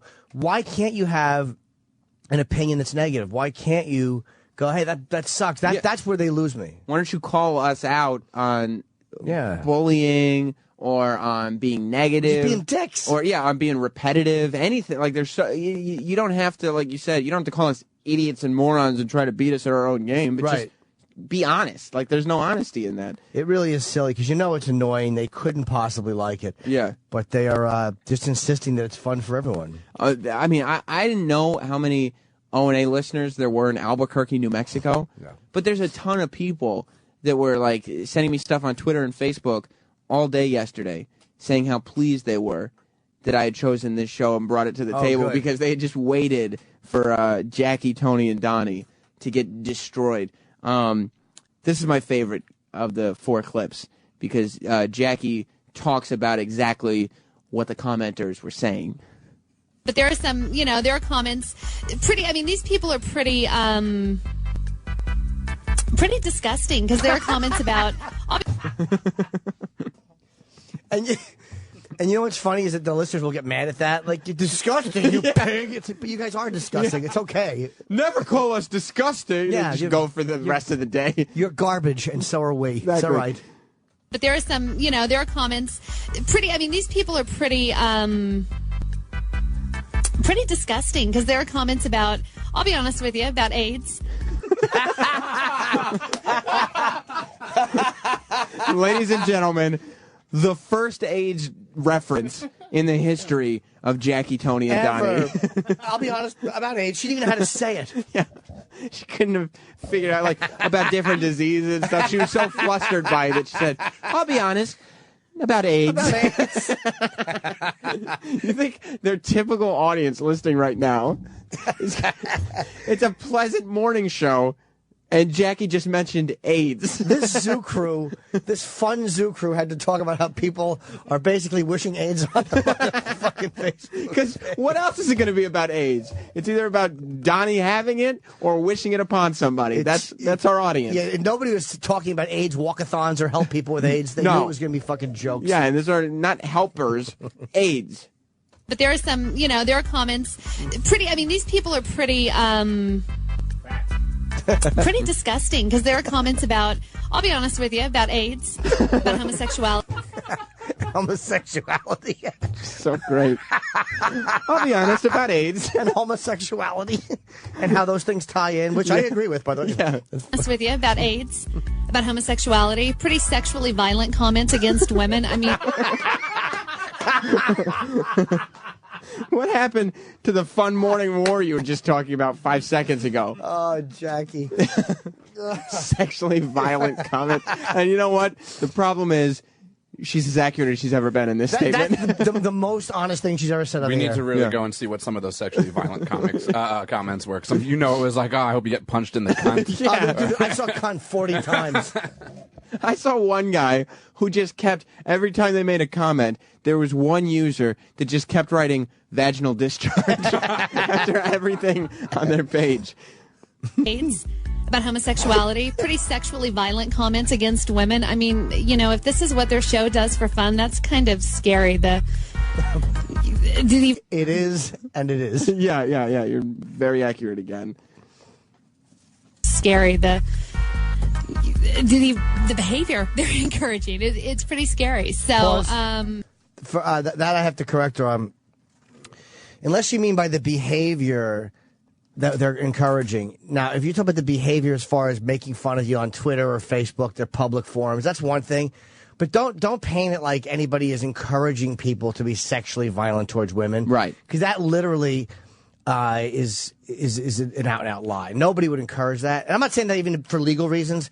But it's like it's fun to goof about the horrible shit, but nobody's encouraging people to rape women or give AIDS to people. I mean, it's what we said it was. It was taking this so far above, beyond good taste that it reaches absurdity. Yeah. And that's what it, like the comments were meant to be taken as absurd, as all of the comments are. Nobody who was actually serious about anything that was said on that Facebook would leave it as a Facebook comment. Yeah, nobody is really going to put, I'm going to rape a morning jock and then do it. Somebody suggested that she got her lisp by servicing black gentlemen with her mouth. I don't think that they actually thought that that's how she got it.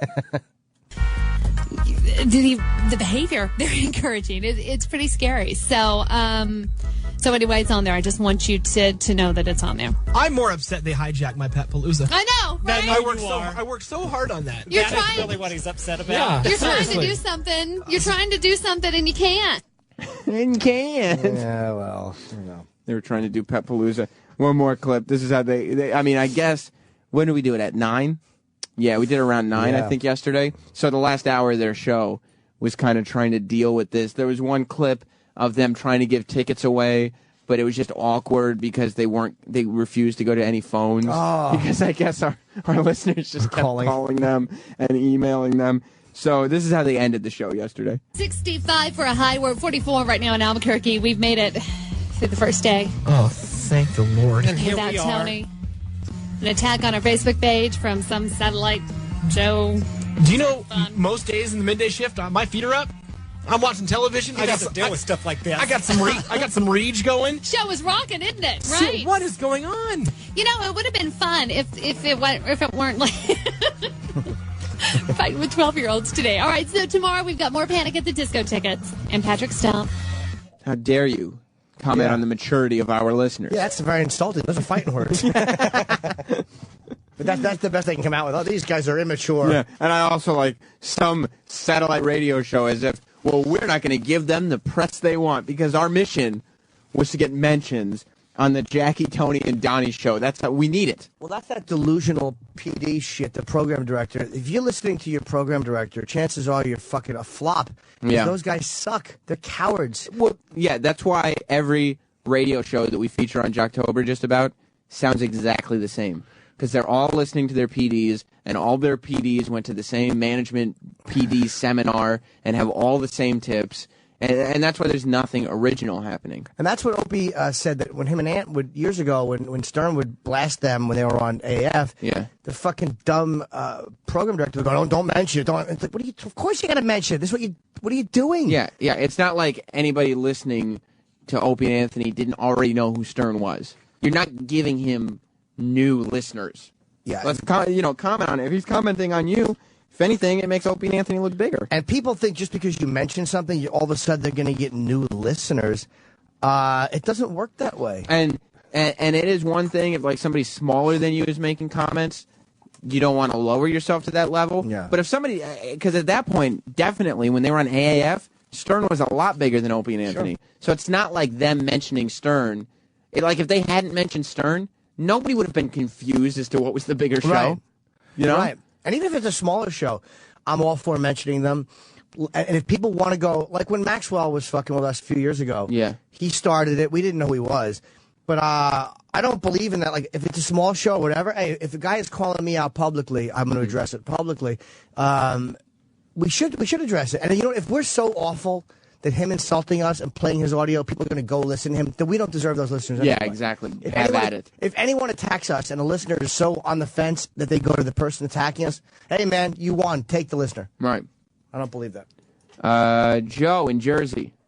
Hey, the best part of with that broad is that while she's sitting there going, well, there was all this bad stuff about homosexuality, they still get the wacky... Yeah, it's the Wii store. It's the store music when you're browsing for a game. She's trying to get all serious. Thanks, Joe. She's trying to get all serious. And, yeah, she's got Wii store music going on in the back. Like, really? Are we going to take you seriously? It's always worse when I'm on the road and I find out, like, shows won't have me on. Probably Jocktober. Yeah, it comes back to bite me once in a while. The trade-off is worth it, though. It is gutsy for someone in your position to participate as much as you do in Jocktober. I mean, you probably would never have ended up on Jackie, Tony, and Donnie. No. But there are shows that we've butchered that you would have been on. Oh, yeah. And it's funny, I've actually met the rivals that I met. You know, Lex and Terry and us went at it. Right. Nasty. And then I did Dallas about a year and a half ago, whenever it was. I'm sure Kenny would remember. And they had wanted to have me on. And I'm like, okay, I figured they were just going to attack me and it was going to get nasty. And I'm like, oh, come on. But as long as we talk about what happened with the Opie and Anthony. Like, I didn't want to go on and not mention the guys. Don't mention the guys. And they were cool. They were like, yeah, fine. Well, of course, we'll address it. And it was like December of 2009. And, or January of 2010. And I went on, and they were actually really cool. And they were asking about Satellite, and they didn't have any more issue with O&A, and that was dead and done. And so it was kind of cool to go on and see guys that we had fought with. Yeah, and talk to them. That's the best way for a radio war to end, is to have the two participants actually have some kind of talk to each other. Yeah. I mean, and it makes for the best radio. Yeah, it was, are you looking it up when it was, Kenny? No. Oh, okay. Doesn't matter. I thought he's right. Kenny, by the way, if anybody ever seen Kenny write, it's horrendous. His choppy, left-handed print is fucking awful. His response was just Kenny in a nutshell. Are you looking that up? No. Oh, okay. I won't mention that. I have a bunch of dates that I'm going to plug, but I won't. Kenny putting out on sale until October 11th, so I won't mention that till next week. Okay. We were talking also. It is October 11th. It is October 11th. Oh, Kenny. What's going on? What's going on? What just happened here? What are you doing? I made a mistake. It happens sometimes. Club Soda, I feel like the last time Opie and Anthony were in court, you were like on your A game, and you had your evidence all piled up, and you were ready to go, and now you don't even know what day it is. Yeah, you really are. Maybe Sandy Kane's right. Maybe you just misled them. Yeah. No, I was a little over eager. So is October 11th when this gig is going on sale, or is that what's wrong? Is it on sale today? Yes. Thank you. Should we plug it then? I'll do it in a little bit now. The whole fucking show is just when it's a spiraled little into the more toilet. organic. Yeah. Remember that thing that we were talking about earlier? No, well, this is exciting news about Jim has new dates going on sale. I wouldn't consider that exciting news. Yes, it is, and it's exciting. He'll be on the Tonight Show Yeah, tomorrow. let's get to something more exciting, like the Facebook page of this other radio show. That really was exciting. Yeah. Tonight Show tomorrow? Yes. What are you doing? Just a segment. Can you reveal what it is or no? I've done it before. It's coulda, woulda, shoulda. It's three of us on a panel. Okay. It's like it's not my own segment, which is fine. Yeah, the but fact you're they- very clever when you do it. Oh, thanks, Ken. I try to hit a home run every time. Yeah. But the fact is, they fly me out to do it, so I love doing it. They put me on usually once a month. All right, let's talk about other stuff. Thank you, Club Soda. What do you got going on today? I'm going to court in a little while. What time do you leave? Soon. Okay. Thank you, Kenny, for stopping by. Kenny is just a professional and not answering questions. Yeah, he's just, yeah. He doesn't realize, like, he's talking into a microphone, so he knows he's on the air, but he will not further a conversation. He refuses. I answered your question. You asked me, and I answered. All right, thank Kenny's you. robotic. Now, let me ask you. I don't want to say who it was to. It was just something to do with the travel issue. Were you kidding when you said for health reasons or being sarcastic? I thought that was a polite way of saying, he's crazy. Yeah, but that hurts, though, because... What do you mean for health reasons? About me flying in the aisle. The reason I like to fly in the aisle, see, it's not to be a prima donna. It's because literally I fucking panic when I fly so bad. Uh-huh. And it used to be like I could only fly Continental. I was obsessed. I would only fly Continental. And now it's like I've flown so much, I'll fly Continental, United, Delta, American. I've kind of gotten a little bit better, but I piss so much that when I'm fucking in a window seat, I begin to feel like I'll literally get up and piss and then sit back down and have to piss again. It's this fucking claustrophobic panic I get, and the whole flight is ruined. But when we deal with NBC, they have their own travel department, and it does everything, and they don't want anybody just being able to book flights because they get discount. So I asked Kenny to email them, but it's like you put that, and it sounds like we're fucking around, and they think that we're just being assholes. Yeah, but did you see my nice email yesterday? I backed it up with an explanation. I expounded on that. What? I didn't see that. Please forward that to me. Okay. Because I had to email them again and go, look, this is what it is. Like, I don't want to sound like I'm being sarcastic with these people. They're fucking around. No, I put like, you would prefer the aisle seat because you get anxiety, and the feeling claustrophobic. That's what I meant. That's what you should have put the first time, though. It's like because they take health reasons to fly in the fucking window seat, the aisle seat for health reasons. They're like, what are these assholes talking about? It doesn't make sense. Well, you remember the one time we wanted to change seats, and I told the stewardess you were incontinent? Yeah, that's funny when it's me and you in the fucking plane. It was very funny, but when I'm dealing with fucking Tonight Show people... Yeah, the Tonight Show doesn't want to hear you're incontinent. It's not a fucking place to try out stand-up material. All right. All right. I'm just going to want the other flight booked. All right. You want me to do that now? Yeah. So we'll just plug these other things later. Okay. Are you a Netflix user? That's the other story. We were talking about this. Yeah, I have it, but You're on Facebook. Oh, my God. That was fast.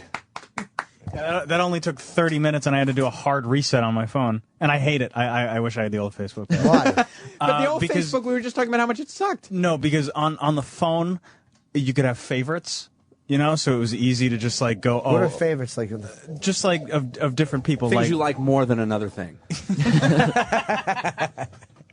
like I would have, like that's what I meant.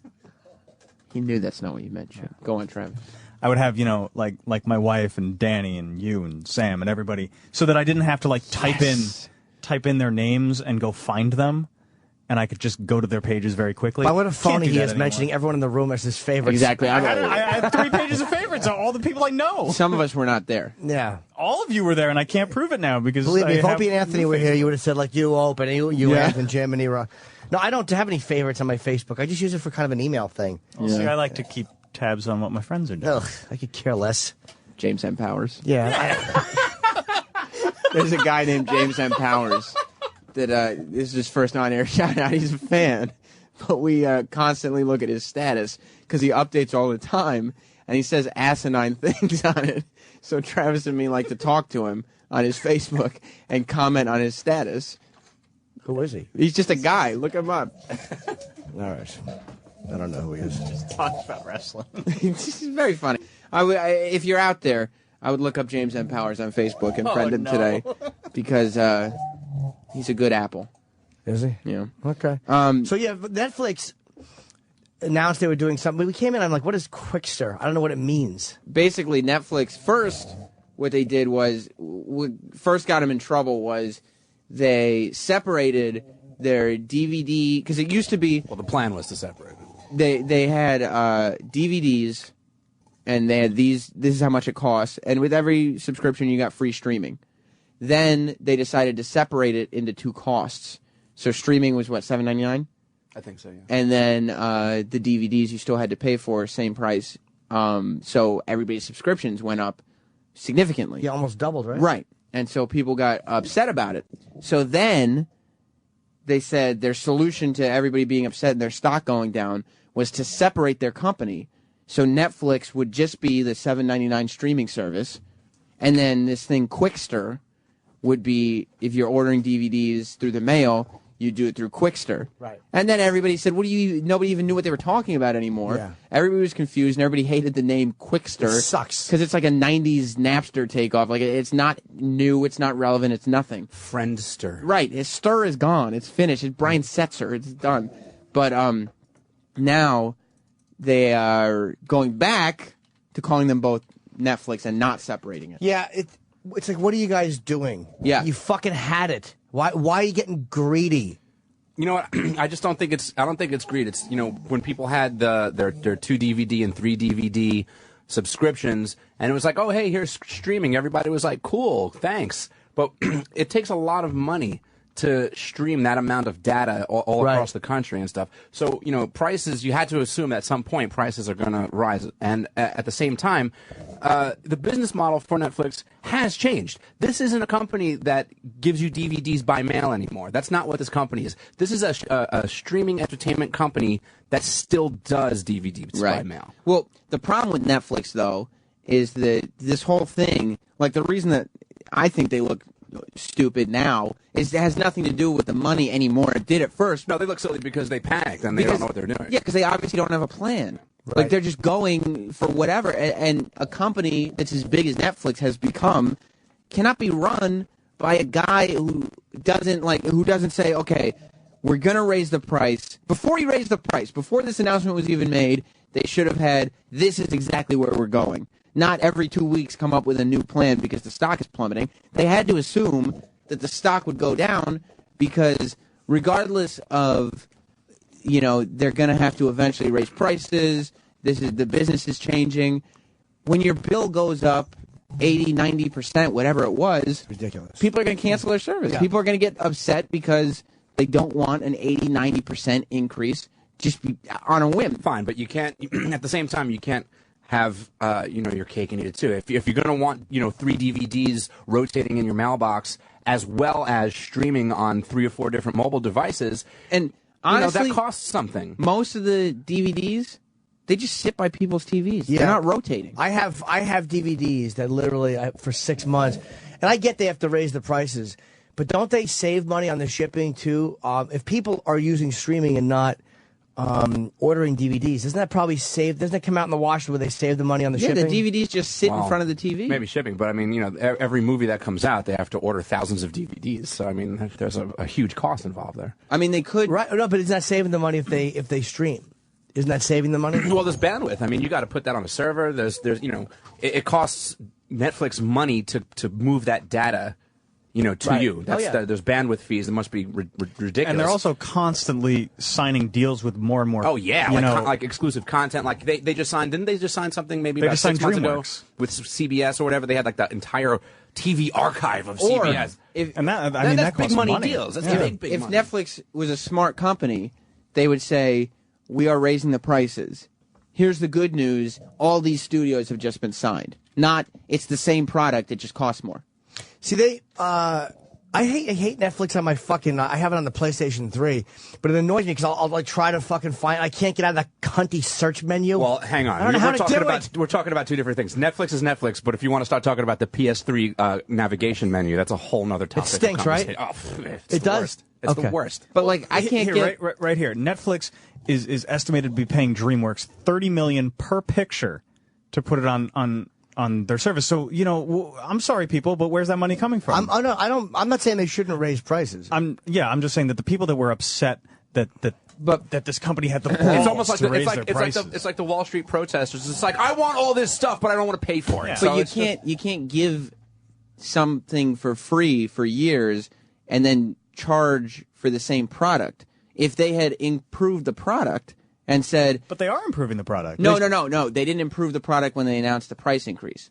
But see, here's the thing: if I felt like I was getting something more for my money than I was before, I think their improvements are so incremental that, this week you'll see that they signed DreamWorks, and then a couple weeks later they what I'm made saying. This deal. Like iTunes, for instance, iTunes isn't going to launch until everyone's signed. Then we'll launch. Like Netflix has enough money to float for a little while at least. If they wait until everyone's signed, don't put them available yet. Wait until everyone's signed, then push it out. We have all these new movies. It's going to cost, but we have everything now. Then that makes sense to me. Or at least just don't try to break it up into 2 separate. Oh, well, I think that was just... Well, the 2 separate things, that was ridiculous. Stupid. You're never going to have everything. It's Quiz never going to show. happen. You mean people let me don't want to go to 2 separate websites? Yeah, I mean, it doesn't make any... No. All it does... Quickster. All it did was make me want to... Like, when they announced the Quickster thing, that's when I said, okay, it's time to cancel my DVD part of this. Yeah. Like, all that does is decrease business. Yeah, because they're like, now that it's really separate, I'm not going to have 2 movie services. I'll just stick with the Netflix. It's cheaper. We've had this argument before, but I mean, I don't even understand the purpose of getting a DVD in the mail anymore. I mean, they don't that's have not everything for me. streaming. I hear Yeah. you, but they Quiz don't have. show. I hear you. Quiz show, great. And a lot of people might keep not trying to have watch good Quiz Show. Wi-Fi. A lot of people's Wi-Fi Yep. might not be that great. But I wonder why. I wonder if they actually want to phase the DVD mailing part out anyway. Eventually. I would think so. I assume they do because I mean the DVD market itself is just declining year after year after year. Blu-ray didn't catch on, right? Like I have Blu-ray. It did for a little bit, but even Blu-ray sales are declining as well Yeah. because It's all streaming. It's all streaming. It's all digital delivery. Yeah, and people don't even. I feel like people buy Blu-rays now if they come with a digital copy. Yeah, oh, like for a absolutely, Blu-ray, like for yeah. me to buy a Blu-ray, it's got to come with the iTunes copy. Well, laptops and computers have never don't deal with Blu-ray, so Blu-ray's kind Well, of laptops. Some laptops do. Apple Mac won't. doesn't, Apple yeah. won't do. Why, it. then why would they? Steve, well, he Why? was very adamant that he thinks Blu-ray is a fad, and in a sense, He's I agree right. with him. So he's like, "Why am I going to put, just this incremental update into all of my machines when in a couple of years it's going to be done?" Which he's got a point. Jim in Philly. Yeah. Yeah, I got 2 points about this Netflix thing. First off, I had the streaming and the DVD plus Blu-ray, right? Yeah. And, Jim, you had it all. I had it all, but then you can't just increase the price that much instantly. Like, Right. hear me out here. Yeah. I would have been okay if they bumped it up like $1 here and then, a year later to $1. That type of price increase is the way companies normally do it. That's how they slide it in. You don't even notice. So, Jim, what were you paying, and what should you have been paying now? I was doing the streaming, and I had a single DVD plus a month plus the Blu-ray. So that's like an extra couple dollars they charge you for the Blu-ray, I think. So this is what, like $13? Yeah, $14, $15. So then Plus add 9 to it. it wasn't That's even that much. No, it was like $11.99 or $10.99 or something. Okay. That's almost 100% increase then. Yeah. Exactly. That's big. They should have been smarter about the way they did it. Yeah. Because people complain about series if it goes up $1 or $2. People can afford it, but nobody likes to see a monthly bill going up. It just annoys them. Especially at that percentage, 100% almost increase. Yeah. Dude, it's crazy. I got rid of the DVD part, and that was it. So now I'm just going to go steal shit. They want to do it, play a game like that. That's the way it'll go. I don't want to shit where I eat, but I could think of another company that did a little something like that, where you were getting something for free, and then they decided, well, you know what? Now we're going to charge you for it. Yeah, yeah. So I mean, look, this happens. It happens, but you have to Three understand. different ways. But you have to understand why it happens, because the market changes. All right, people used to have these radios in their car and all that stuff, but your listening habits shift, and now you can get on every mobile device imaginable, let alone your computer. So now that's where the shift is, and it's happening with satellite radio, and it happens with video medium too. This is where entertainment's coming from. No, physical media is no more. Physical but you media have is to, done. A company has to be a little more creative than just jacking up the prices 100%. I mean, that's not how to run a company. I'm not a CEO, and I never will be. I can't tell you. But I am of Eat a Bullet Incorporated. And I can tell what? you incremental increases I'll are the tell way you to why. go, Dad. I don't have like the 3 DVD thing with Netflix because I just don't care about having the physical discs. But even if I did and the price went up, I wouldn't care, and it's not because of the money. It's just that I understand how much it takes to do all of this, and it does cost money. I'm not this guy. I don't expect to have the entire DreamWorks catalog streaming into my phone for free just because I think I should have it. All these things cost money. There's a lot of deals involved, and these things cost a lot of money. And if the price has to go up, I understand. I don't mind the price increase either. I just think the way they did it was dumb because I noticed it. And I never care about shit like that. But it became obvious, like, ugh. And when you lose 1 million subs, that's a lot of fucking people. And they should have done it smarter and taken the money slower, and they wouldn't have lost 1 million people. Yeah, That's a lot of people. Either you do it slowly, or you charge for apps, or you add a whole bunch more content that you didn't have before. One of the mistakes, Manny from the Cellar, when for instance, Quiz Show, told me years ago, the mistake people make is when times are in the toilet, they raise prices to get more. And it's stupid. You can't try to make up your money by overcharging people. Like, in economic times, they're not good. You should keep them the same or lower them a little bit, and then people will fucking stay with you instead of canceling your service. There's a guy, his name is Gerg, I guess. There's no way it's Greg. Surely it's Gerg. I was going to hang up on him altogether. I'm just curious to hear what he has to say. Greg in Pennsylvania. Hello, Gerg. Gerg. How's it going? What's up, buddy? What's up, Gerg? Talk. Yeah, we recently purchased Blockbuster. The whole company? Yeah, it's actually not that much. Yeah. But they canceled Netflix, wrote and a the check money for that they $75. saved, they were able to purchase Blockbuster. No, the company I work for, we purchased Blockbuster. Okay. And stocks have gone up, a little bit, but we used to ship DVDs by mail, and now with Blockbuster, they're doing the whole rent through the mail type thing, and Okay, but you're saying that it's better than Netflix, and I'm wondering how. How is it better? well, since Netflix made that change, Yeah. then and Blockbuster was still simple. There's not a whole lot of people, well, at least in this hillbilly area, I guess, streaming video. And that's the thing that people don't realize, that streaming, just because it is where it is here, doesn't mean it's there across the country. And I mean, you can't stream it. DVDs are far from dead. Sure, Physical but- media is not dead yet.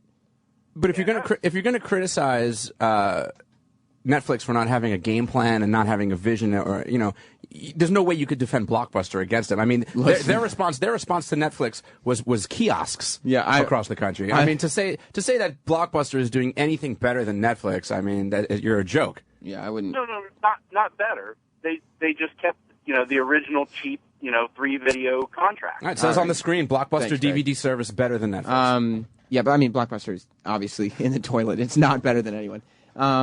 Kevin in New Hampshire. Hey, guys. Yeah, I think Netflix made a tremendous blunder. Travis, I think your points are a little naive. Yes, the Travis or Danny? Because which one? Danny. Oh, I'm sorry. I thought it was Travis. It's Danny. Danny, I think your points are tremendously naive. Yes, there are great costs for delivering the service, but you also have to look. That's going to be a variable cost. I don't know if you ever took accounting. The more subscribers you I'm have, in radio. the more subscribers you have, the less it costs per subscriber to deliver those movies.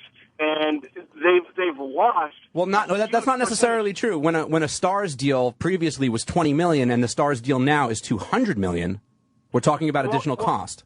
Right, that's fine. So it makes it even more important to hold on to your subscribers so you can divide that $200 million by a large number of subscribers. They alienated their subscribers. They should have understood the market, that there are other options for people to go to. Where? What are they? Are there? Yeah, absolutely. I ended up getting the HBO, Netflix, HBO, Cinemax, Go? all that stuff for $10 a month, and now I have You pay $10 to have HBO wherever you go? Get this. They lowered my price. I called them up because there was a problem with the cable. They actually looked at my plan and they said, we can save you money and give you all this stuff. So now I have all those things. If there's a hot movie that I want to get, I can go onto Redbox.com and I can find the kiosk where it's located. So, and then you leave your house, you go out to your local 7-Eleven. Yeah, and I pick it up for $1. Well, you know what? I don't want to do that. We're talking about different markets. I would never want to do that. Yeah, dude, what you're talking about, hold on, sir, what you're talking about, your market. sir, what you're talking about, even if you're right financially, I wouldn't want to do that either. Like, part of it is... And Jimmy, get me, I understand that, and there's so much content available for free that I was offended by the way Netflix approached me as a customer. Why? Because you said, fuck you, Netflix, I'll just download it for free? It takes... No, I don't download movies illegally. But what they did is they alienated their customers. There are two ways you can price things. You can either go and look at what it costs to deliver and determine your margin and charge that price, or you can go to what the market will bear. They were trying to go to what the market will bear, and they were wrong. I think that he's right at least about the point where Netflix fucked up where they wouldn't be reversed. The way they handled it is they were doing so well, and if you have to raise prices... To do it like this and then rename it, they obviously blundered, and they knew they blundered, and now they blundered again, and they're just going, fuck it, let's just cut our losses. They're going to raise the prices now, right, but they're just going to keep it all as Netflix. Yeah. But to say that there's like a viable alternative to Netflix, I don't agree there. I think Amazon Prime is really... Netflix was the best service anywhere, no question about it. It was a great product, but the way they treated their customers, you can't treat your customers that way. Yeah, but every company treats their customers like shit. They do like hell. They do like hell. There are great companies out there who are honest with their customers, who will try to fit the needs of their customers because they understand it costs a lot more to get a new customer than it does to retain the customers they already have. And I'll tell you too, like as far as thinking it's the only game in town, like iTunes is like the only game in town, but like for a long time, MySpace felt like the only game in town, and then Facebook came, and this is not a financial thing, and smashed it. Like something is going to come along. But the maybe difference, it won't be Blockbuster. The difference between MySpace and Facebook is that there wasn't any exclusive contracts going on, as far as content goes. So. Yeah, but it's a bad. Companies have done it before, and it never works out. Like when you get exclusive contracts, and then you start jacking up subscriptions by almost 100%. When you lose 1 million fucking subs, that's a lot of people to lose, and it showed in the market. Their fucking stock is down from. They had a price increase, which should have increased stock a little bit because they're making more money. The stock went down from 3 something they were telling me today to 100 something. Yeah, $1.11. Yeah. I mean that's fucking a drastic mistake. I mean, if you end up, they run the risk of making less money because of all the subscribers that they're losing. Yeah. With the increase. And all those people, eventually, all you're doing is you're giving these other competing companies who never would have had a shot time to catch up. 1 million fucking people. Yeah. Look at the XM Sirius thing. Sure, but here's a guy. This guy says he canceled Netflix, went with Redbox and Zune on the Xbox 360. Now, that's all well and good if that works for you. If you feel like going to your local Redbox and picking up a DVD for a day for $1, that's great, and I'm glad that works for you. And if you feel that Zune gets everything that you want on your 360, that's great too, and I'm glad that that solution works for you. But for a guy like me, I have mobile devices, I have Netflix everywhere. I like the fact that I could, be anywhere with a Wi-Fi connection, get into my Netflix. I can't do that with Zune. I can't just. Let me run out so I can get. Let me see where the closest Redbox is so I can get a DVD. People like the convenience, It's but there's different. There's more people. But you can't compare Netflix They to don't Redbox. like getting fucked around. They're not direct competitors. They're not. And we need to stop treating them like they are. There are people that don't like getting fucked with, and they felt like Netflix was fucking with them. And but that's not to they say should. Sure. And you know what? If Netflix takes the hit at the moment, I mean, because the feeling is still there. That bad vibe feeling is still there. And when that goes away, Netflix will still be on top, and they'll have more deals, and they'll be in more devices than ever. They're not going anywhere. They're not going anywhere. They're too big and they have too many deals, and they've been in the business long enough. I'm not going to say to know what they're doing, because obviously they don't know what they're doing. Yeah, I mean, they made some big mistakes. But you know what? So does every company. Look, Apple was in the toilet back in the early 90s, and every company go through their ebb and flow.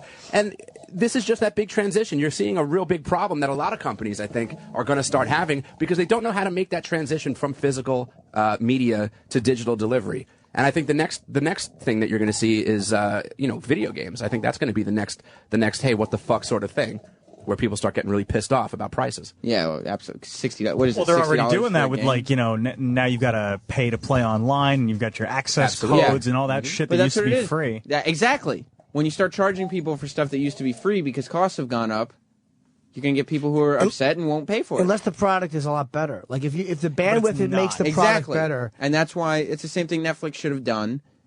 Add more content if you're going to charge. Right. Because otherwise it's aren't the they same adding more thing. content? But they're doing that too. But they don't do it when the price increases. Sam only wants new content when there's new prices. No. I want the new content. I'm not going to pay for something if I get it later. I'll pay for something when I get it. But I'm saying, like, in the last year, Netflix has signed so much stuff, and they didn't raise any prices, and then they did. Yeah, exactly. They didn't give us stuff for free saying we're going to charge you for it later. They gave it for free. It was free. They should have just done it differently. It's obvious they should have done it differently because it would cost them a tremendous amount in stock, and it cost them a lot of people. If people wouldn't be reacting this way, if they had done it right, and they did a lot of things right, they fucked up. They didn't do it right. So then would you rather the next time they sign a big studio, your bill goes up 50 cents? No, but nowhere is almost 100% increase a month. Yeah, considered a good move. I'm not saying that was a good move. I'm just saying that they have been building up this library. But if you can't afford to give it for free, then don't hold off and charge people and say this is what you're paying for. I'm paying now for something that was free. So then you want like the 2012 update to you just want them to hold all their new deals. Absolutely. Okay. Until yeah, Danny, you're welcome. Or go a fucking $1 or $2. I think people can handle that a lot more than they can handle the other. Yeah. I'll tell you something. I have a Redbox down the block from here at like a 7-Eleven, and I see people that go to it, and I don't know why you would go to the Redbox. I hate that Redbox. I don't understand it. I just don't get it. I don't get it, and I don't understand why people. You know why? People say, "Fuck this! I'm canceling Netflix. I'm just going to go to Redbox." It's completely different services. Because believe it or not, there are people. We are one end of a spectrum where you are obsessed with digital media and you are in that age and I mean you're 30 years old in 2011 and then there's guys that are our parents' age who don't care. They just want to watch a movie here, they want to watch a movie there. So for them, fine, but those aren't $1 to watch a movie. I agree, makes but a lot more sense. Those aren't the people canceling Netflix and going fuck you, I'm gonna use Redbox. But I'm saying that there is a specific type of person that just wants to use Redbox or just wants to. Or they don't have Wi-Fi. They just have a DVD player plugged into a TV. Yeah, their Wi-Fi. You know who uses Redbox? Daniel Bobo Curlin. He's the perfect person to be using a Redbox. Well, probably. I mean, there are people who still use DVD instead of streaming. I gotta piss. Yeah, I was about to say we should break. Are you gonna travel? I'll stay for a little bit. I'm so annoyed about this. The phones are lit. Everybody wants to talk about Netflix. Yeah, but they're all saying the same thing. Are they? Yeah. What else is there to say? Either you agree or you disagree. I mean, we said it. It's done. It's true. You want to go pee? I have to piss badly. You want to watch something on Netflix during the break? Only if you have a DVD player. And now let me just plug this in case I decided to come back, which I think I will. October 20 through 22, I'll be at the Pittsburgh Improv. November 3 through 5, New Brunswick, the Stress Factory. November 11, 12, the Brokerage in Long Island. I'm finally doing a Long Island gig. And November 18, 19, Comedy Zone in Harrisburg. And then fucking Baltimore, December 1, 2, and 3. Magooby's Joke House. That goes on sale today. So go see Jim. Please. He'll be in your area. And E-Rock, I'm going to hit something in here. We'll be back with more of this. Get up, folks. It's Jim and Sam on the Morning Jam.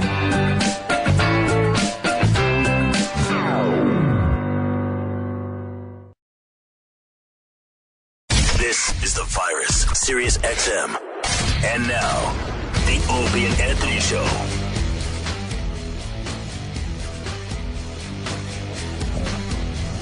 I'm eating an energy wrap. Fucking peanut butter in my mouth. Love this stupid thing now. The energy wraps? What's in them? Energy? Yeah, energy really. It's a wheat wrap with peanut butter, granola, and mule cum. It's delicious. And raisins. Raisins, yeah. Did you mention raisins? I didn't. It's the Opie and Anthony Show minus Opie and Anthony because they're being dragged back to court by Sandy Kane herself. Are you right? That's right, Sandy. I guess she said that she got the wrong date or something the first time they summoned her or whatever. Wrong time. Wrong time. And somehow that worked, so... I don't believe it. I know, Sandy. But they're back there dealing with that. Luckily, you won't have to ever again because she surely won't be back here. Jim, you're very excited about the Ace Frehley book I see that you have there. Yes, I am. I got it yesterday, and Roland brought me another copy today. We have Ace coming in. I have to read it. Who's your favorite Kiss member? Ace Frehley. He's your favorite. And he's your favorite to talk to as well? I only talked to Paul once. Let me finish. I'm just trying to get this last bit of I have peanut butter in my mouth and granola. So there's no way I can even suck it down quietly. What's important that you stay energized. I want you to, I mean, that's my priority. So if I need to, if I need to give you a few more minutes, I give you a few more minutes. Ace became my favorite member. When I was a kid, it was Gene and Paul, but then Ace became... Why? Because he had the biggest real fuck you attitude, like for real. And he was just so laid back and cool. He was just a cool fucking guy. Has the Gene Simmons sort of product stuff turned you off at all? You don't care? No, not at all, because it was probably that product stuff that made Kiss the band they were in the 70s, like with the comic book and all that stuff. Like, people just didn't know that it was Gene pushing it. Because, again, there wasn't all these fucking reality shows where you could see that this is how things happened. But all the Kiss dolls, Kiss cards, all that shit came, I think, probably because the band, or at least him, looked at it that way. Yeah. So I can't resent him for it now. Is this the first time Ace Frehley has put out a book? Wow. I would have assumed they would have put one out a long time ago. Yeah, I think so. Ace is kind of like fucking hang-back guy, like, what the fuck, fuck this. Yeah. And then you just realize there's a lot of money to be made that he's just sitting back on, so why not put the book out? Yeah, I love him. So he's become my favorite member of Kiss, and he was the hardest one to meet. He was great on the show. He was, and I get to talk to him here, and then after my fucking Boneyard show. Is that weird, after you interview somebody, then go and interview them again for another show? No. Do they ever care? No, they love it. It's a different channel. It's more, and they've also had a half hour or 40 minutes here with me. Like Sebastian and Duff I knew, and Ace I kind of know from here. So no, they like the fact that you're talking to somebody comfortable and it's conversational on another show. Are the interviews different than what goes on here? Yeah, we don't usually cover the same stuff. Sometimes I will. Ooh. Sorry, my Diet Coke. My. But so I'll tell them something. We may cover a little of the same ground, especially if it's a book and you want to hit certain points. Yeah. But with Duff, I think, and Sebastian, I covered totally different stuff because they're very easy to talk to. Because I said in DJ Who Kid interviewed Duff McKagan for Shade 45, and like the level of unawareness was amazing. He goes, I was reading your book, and when you were with Guns N' Roses, you were talking about all the drugs and alcohol you were doing. I didn't know that was going on. I was like, what? Well, plus that's for his. Don't forget for his audience. I know. Too. His audience, primarily a black audience, they might not be as familiar with Guns N' Roses. And if Who Kid comes off like a GNR expert, they're going to be like, who the fuck is this guy? Yeah. So it also, I think it helps. He's also talking from the point of view of his audience, like where they know who this guy is, but they don't probably know a lot about him. It's like when we interviewed T.I. He's coming in next week. Everybody knows who he is, but I don't know much about him. We have to I'll do some research. Have you gotten a picture with him? Yes. He turned me down for the first time. I remember in D.C. In D.C., but I got him when he was here. He was fine. Okay. So I'll get him to sign it. Yeah, he was here. He was out of jail for no time. He was here for a day right after he got out of jail the first time. And then like 2 weeks later, he's back in jail. Yeah, he didn't last. Is he still in jail? No, he's out now. He just got out of the halfway house. It was for drugs, right? Or pot or something? Yeah, I think he had ecstasy in his car and might have been some scissor, some codeine. He what really is? Doesn't learn. I like can't. He got out of jail last year, and a week later he was back in. And then he got out of jail this year, and like a week later he was right back in. Yeah. I mean, it is amazing. Get a limo driver. Get a driver, and then don't have any cocaine or a gun. Just fucking have somebody else hold your gun. Yeah. Give a guy $20,000 a fucking month to hold your gun. In a different car. Yeah, you should be in a different car because that's how they got Lil Wayne. Why? He didn't have the gun on him. I think he was in the shower of his bus or something, and they found the gun on the bus. Yeah, it doesn't matter if you're in the car. Yeah, they'll get it's you. not necessarily they have to prove possession. They can't prove who's the owner of the bus. How the fuck did unless his friends do? I'm talking a lot. You should. That energy rap Somebody's really got worked. Holy shit, that energy rap really. What's in that thing? Fucking coke. But if he's on the bus, how could they prove possession unless one of his guys threw him under the bus? How? Because literally, you could get a tour bus and the driver could have a gun and you're responsible? No. Well, I think his manager even said that's my gun, and they didn't believe him or something. Fingerprints? Maybe there were prints on it. I don't know.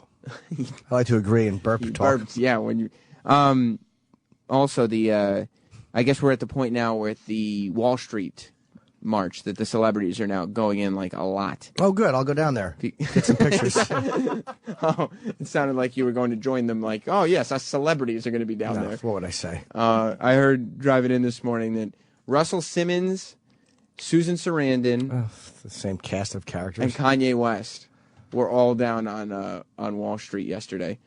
I mean, Russell brought Kanye. Oh, he did? Yeah, he wanted to show him what was going on. Show him what? I don't know. Kanye walked through real quick and then left. Well, yeah, because he's not going to hang out with a bunch of protesters. No. He's Kanye West, motherfucker. I think Russell Simmons tweeted that he was so proud of Kanye's tolerance towards the crowd. Whatever that means. Why? Because Kanye West is just going to flip out on them for no reason? Yeah. I've had enough of Kanye West. He's really talented, but enough of the coddling of this guy. Just awarding human behavior. Like, this is how you are expected to behave in society. By the way, when I saw Russell Simmons, this is why people, I've harped on this before, but why I get photos is people really, did I talk about Sugar Ray Leonard? Yeah, no, you talked to Troy me off the air. This is why I just get photos of people and I don't acknowledge them really as people. Because they don't acknowledge me as, they don't give a fuck. Russell I've interviewed a couple times here, and I see him at an HBO premiere. He's polite, but I know he doesn't remember me, or if he does, it's meaningless. And I'm here recently because Sugar Ray Leonard and Hugh Jackman are doing a project. I've done Leno with Hugh Jackman, and we had Sugar Ray on for 40 minutes and gave him a great interview. I mean, he almost cried on our interview. Almost cried. And I had a photo with each one of them. So I was like, I'll just get them to sign the picture. I don't need another picture. Neither one of them recognized me. Like, Hugh Jackman was like, oh, where's this for? Like, it's of no value to them. Tonight Show, I did it with you. Which is fine, but then I was like, and they weren't rude. Like, Sugar Ray was nice, but there was not an ounce of recognition. I was about to say that people probably ask you to sign pictures, but you don't work with them. I've had a million fans ask me to sign them. I almost never remember them. But you're right, we're not working together. Yeah. But I've also met radio guys who I had no recollection of meeting. Like, I was on your show, so I understand how that happens. That's why these guys weren't being dicks. Yeah. But that's why I look at them the way I do. You don't kid yourself into thinking that even if you do end up having a conversation, that it means anything. I don't delude myself into thinking it means a fucking... Like, will Ace remember me if I see him outside by face? No way. But By name, no. Hey, there was a birthday cake. It was an asshole with a log of shit sticking out of it. Yeah. Oh, yeah. That I remember. But are there any celebrities, because as obsessive as you are about pictures, are there no celebrities that you would want to have an interaction with just for yourself? Like for me, like even more than having taking a picture with a celebrity, I would rather have some kind of, even if it's 5 minutes, just a real conversation with them. They certainly won't remember ever having it. Like who? But just for me, yeah. Like when I interviewed Bret Hart at Comic-Con, and he talked to me after the interview for like 20 minutes and had a real conversation with me about stuff. Yeah. That was way more important than any photo I'd ever gotten with him or anything. Now, I saw him at a signing, and he might have sort of remembered my face from somewhere, but he didn't remember the conversation. Yeah. But just having the conversation for me was, reward in and of itself. Yeah, I agree. Usually once I have the photo, then I can relax and enjoy the other stuff. Uh-huh. But if I just had a conversation and they walked away, I'd be like, fuck, why did I get a picture? So, say Ozzy, before you had a picture with Ozzy, if you got to have a 15-minute conversation with Ozzy, and then he left without taking a picture, you'd rather have just taken a picture? Nah, I don't know, maybe, because a picture's something to kind of have and to put up in your house, and you can always look at it and go, oh, yeah. The conversation is one of those things that the other person doesn't give a fuck anyway. Yeah, but it's a memory. It's like... Yeah, I guess you're I know right. you can't physically look at it, but it it's a tough happened. question. I don't know. It's a tough question. What about you, Travis? Is there anybody... Like, Travis is funny because he's like... Is it queer for Pearl Jam? No, I was going to bring up Eddie Vedder during this. I was going to ask you about Courtney Love. Oh. Travis is... Has that ever been addressed on the air? Yeah. No. Was? Not really so much anymore? No, not really so much. I think it's been fleetingly mentioned. I used to be obsessed with her. He's been to... Oh, yeah. How many Courtney Love signings did you go to? Signings? Yeah, didn't you say you went and didn't you get like 3 pictures with her at a signing or something? Oh, that's when she was hosting like 24 Hours on MTV. Okay. And yeah, I sat out there. And you had to get more than one picture just in case? Well, I got a picture with her. This was the second time I got a picture with her. Mm-hmm. I originally sat outside Howard's studio where we used to be at K-Rock in 98. Yeah, in 98 when she was doing Howard. Wow. And I got a picture there. Was there people waiting for her?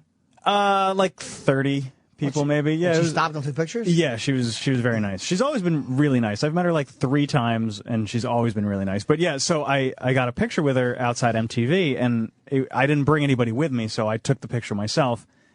Went home, immediately went to like Walmart and developed the disposable camera. Saw that the picture wasn't as good as I wanted it to be. Went back into the city to MTV to get another picture. Like, why didn't you just go in this? Why'd you leave the city at all? Well, because I had to go home at some point. She was there for 24 hours. Oh, 24 hours. Yeah, she was doing like a hosting. Did she remember you the next day? No. Well, see, that's the thing for me too. I think that there's a greater likelihood that a 5 to 10 minute conversation will have an impact on the person than just taking a picture with them. And so a lot of times, like, I look at a picture of me and a celebrity, and at first it's exciting, and then after a while I'm just like, who cares? But there's no impact. I interviewed Sugar Ray for 40 minutes. I read the book. I knew everything about him. I asked him good questions, and he liked it. He had fun. I made him laugh. Yeah. I always like when I can make guys who I like laugh. They don't give a fuck. They don't remember. They don't give a shit. But you never look at the pictures that you have as like empty? In a way they are, but at least they're a fun thing. I can at least, to me, the visualization of it is more of a memory. Mm-hmm. I'm not saying it's not empty, the photos. I'm not saying that these photos mean more, but I know that the other person, to them, the conversation is meaningless. And I would almost rather have both of us have an equally meaningless interaction, which is a photo, than me thinking something means something that actually doesn't. Do you think they would rather have a conversation with you or just take the picture and get it over with? Depends on where and when. That's very, very... Because I've met people, out in the lobby when we want to get pictures taken, and they'll start talking to me. Yeah. And I'm completely not ready for that. Like Leah Thompson. Yeah, like there are some celebrities who are genuinely nice and they want to talk to you and they want to just have a quick conversation with you. And I'm not ready for that. I'm just expecting to take a picture and be on my merry way. You got no material. No, I'm not ready. I think there's some celebrities that would rather be treated like a human being and have a conversation. Absolutely. Well, that's what I was going to bring up about Eddie Vedder. He really doesn't take a lot of pictures, and when people ask him, he's like, "No, let's just have. I'd rather talk to you. I'd rather have a quick conversation, shake your hand, than turn it into this big. I'm a celebrity. Let's take pictures type thing. But will he take a picture after the conversation? Generally, when he's coming out from like a show or something, no, because there's so many people waiting for him. He'll sit there, he'll shake everyone's hand, he'll say hi to everybody, but he won't take pictures with anybody. See, that's a mental note for me. If I ever get a chance to meet Eddie Vedder, I just have somebody on the side with a camera, and I'll be like, "Hey, Eddie, you got time to just talk for a second?" And then have somebody take a picture of us talking. And that's because he doesn't want to get. That's not him being a dick. He doesn't want to get bogged down with 200 photos. He doesn't want to be an phones. asshole, and he'd rather look at you and have a conversation than turn it into this giant. I want a picture. I want a picture. I want a picture. Yeah, it becomes too much. What about you, Sex Bagel Eric? Eric is obsessed with pictures and autographs. Like I've been in your apartment, Jim, but Eric's apartment is like covered in signed stuff. I don't have that much. I have some. I don't have that many pictures showing. I have a few. Like, in my apartment. I have to find a better thing to do with them. They just go in these little books. Like, do you prefer, Eric, having something signed or a picture, something you can look at, or actually getting to have an interaction with them? Something I can look at. Like, getting the photo is nice, but if I can get the poster or a cover or something that I could frame and put with something together to kind of make it sort of like, I guess you want to call it art that I can hang up on the wall, I'd rather have that. It's just interesting that you admire these people and obviously enough to put them up on your wall, but you don't really care about having a conversation. Because I know they don't care about having one with me. Mm-hmm. I know they don't, because I'm also a performer, so I know that there are conversations I have that I value, and there are some that I forget the second they're over. But there are people I remember, but I know that I'm not going to be one of the memorable ones, because I think sometimes when I know people are trying to say something that's going to impact me, a lot of times it's not going to happen. So why am I any different? Yeah, Nothing I say is going to mean a fucking thing. I think it's a mistake to try to have an impactful conversation or say that one thing but to just have to me, I don't know, just having a casual conversation with somebody like that and seeing them as a human being is like, that's the number one thing for me. Yeah, I don't know what I'm going to talk to him about. It's almost like if they've seen me perform, like Jerry Cantrell, I didn't get a photo with him when I did the Gene Simmons roast. I kind of regretted that because he's kind of a legendary guy. Mm-hmm. And then we saw him at the Hard Rock, and he knows who I am, and he's like, hey, I want to come. And he wound up coming down to the Comedy Cellar. I picked him up at his hotel. That's awesome. And we hung out, and that's a different thing. Like, that's a guy... Right, when it evolves into hanging out. Yeah, and we talked and, rode down together. I actually took him to Dugal. I had to get pictures of other people who I'm getting photos with from The Wire. So I had to fucking... Jerry Cantrell came into the photo place with me. He didn't know what I was getting. I didn't tell him, of course. And see, that's different. Like, if I'm going to meet a celebrity and talk to them, chances are I'm going to ask you a question about, your body of work or mention something about you. So I always think, like, well, that person doesn't want to just talk about themselves. Like, that's not really having a conversation. Or especially their work. Yeah, you're just talking about you. Right. Yeah. And I didn't know much about Alice in Chains, so I didn't ask him a lot of questions. We talked more about creating and, like, the process and shit like that. That's different. That's a real meaningful he was a fun guy to hang out with. Like, that I enjoyed. Eric? And I think over the years, too, from being at K-Rock and being here, we've all seen people, if we went to get a photo or something signed, we've seen other people try to do, hey, remember last time you were here? Right. And it's embarrassing to watch these other people do it. So we kind of learned early on, maybe, being around Jim too, we learned early on that you don't do that because it just comes off awkward and everyone watching it is embarrassed for you. And they don't remember. They almost never do. And so it's like, what am I going to delude myself into thinking we're having a moment? I'm a time killer for them. Unless they're watching me perform, if they know I'm a comic and we talk, that's different because then I think they really want to talk to me. I just always, I like getting celebrity pictures, but I never feel like as much of a fucking asshole as I do when I'm standing there waiting to get a picture taken. Oh, really? See, that doesn't bother me at all. Like when I'm waiting with other people who are also going to get a picture, or when I'm waiting for him to finish a conversation he's having with somebody so I can just stand next to him to take a picture. That's my most feeling like an asshole moment. It is kind of embarrassing, but for me, it's like I have the extra thing where I can use it in the act, and sometimes it has to happen naturally. Like, I don't do things to make it more interesting. 90% of them are not worth talking about on stage. Yeah. But De Niro turning me down, or Diana Ross turning me down, or me and 50 Cent getting the picture, or like a lot of them become bits naturally. And those to me is like, well, I can possibly use it someday in work. Or when Chip gets to meet celebrities. Yeah, he does the fucking. Or That I was always talking helps. to Gloria Estefan, and fucking they snapped the picture, so it's Gloria and Chip. You deserve it. It's a fucking terrible photo. Rick in St. Louis, you're on Opie and Anthony minus. Well, Opie and Anthony. Hey, good morning, faggots. How are you? Hi, good. Very well, good, thanks. I like you guys being in radio and entertainment, man. Over the years, I've met hundreds of celebrities, and the coolest one that I met was Denzel Washington. And I interviewed him before a football game. After the game, I held the door open for him. I said, "Thanks, Mr. Washington. Great to meet you." And he said, "Great to meet you, Mr. White." And he remembered my name. Cool. And I did end up meeting him about a year and a half later, and he remembered me. He did or Everybody didn't? else, oh, he did. He certainly did. Yeah, you'll get some people that do. Like, some people, it's amazing when they do. It's amazing that Denzel did. Well, it was like literally right after he. But he said a year later he still did. I met him a year later. Unless he was He lying. played for our football team. Yeah, he is an Oscar-winning actor, dude. He might have been faking. Exactly, he was lying to you. But you don't know. The worst is when you think they're going to remember you and they don't. Like, I'm surprised sometimes when some people don't remember me. Like, yeah, we had a really good interview with this guy. That I'm surprised at. Was that the Sugar Ray thing? Sugar Ray, I was surprised at because we had a really good. And he sits an inch from me. Yeah. And I'm talking and I'm engaging him. Making direct eye contact. Yeah. Sir? Did you just make a farting sound before he hung up? Well, sorry, sir. What else did you want us to talk to you about? Yeah, really? Fucking Hurricane or X? I don't have your name disappeared from the phone screen, but you're on the air. Austin? Dustin in Texas. What's up, buddy? Hey, Jim, maybe you didn't even realize it, but you Sugar Ray Leonard me in Austin. Oh, it probably wasn't intentional, dude. But I wasn't. No. Hold on. This is my big moment. Okay. Fair enough. Let me wrap it up quickly, and I'll hang up. You're a big deal to me. You really are. And thank you. Bought my tickets, and blah blah blah blah.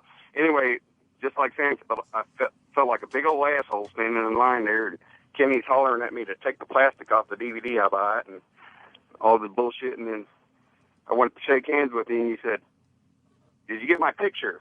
I don't know why you said that. And I fucking, I was just wanting to take a picture real quick. And you said, "Did you get my picture?" And then I started going back and forth about, Alex Jones and bullshit. And then my wife goes, "Oh, he recognized you." I said, "No, he did the old fake fucking I remember you shit." And No, wait, why would I ask you? Did you? I don't know what you mean. You said, "Did I get your picture?" I'm nervous. Let me start.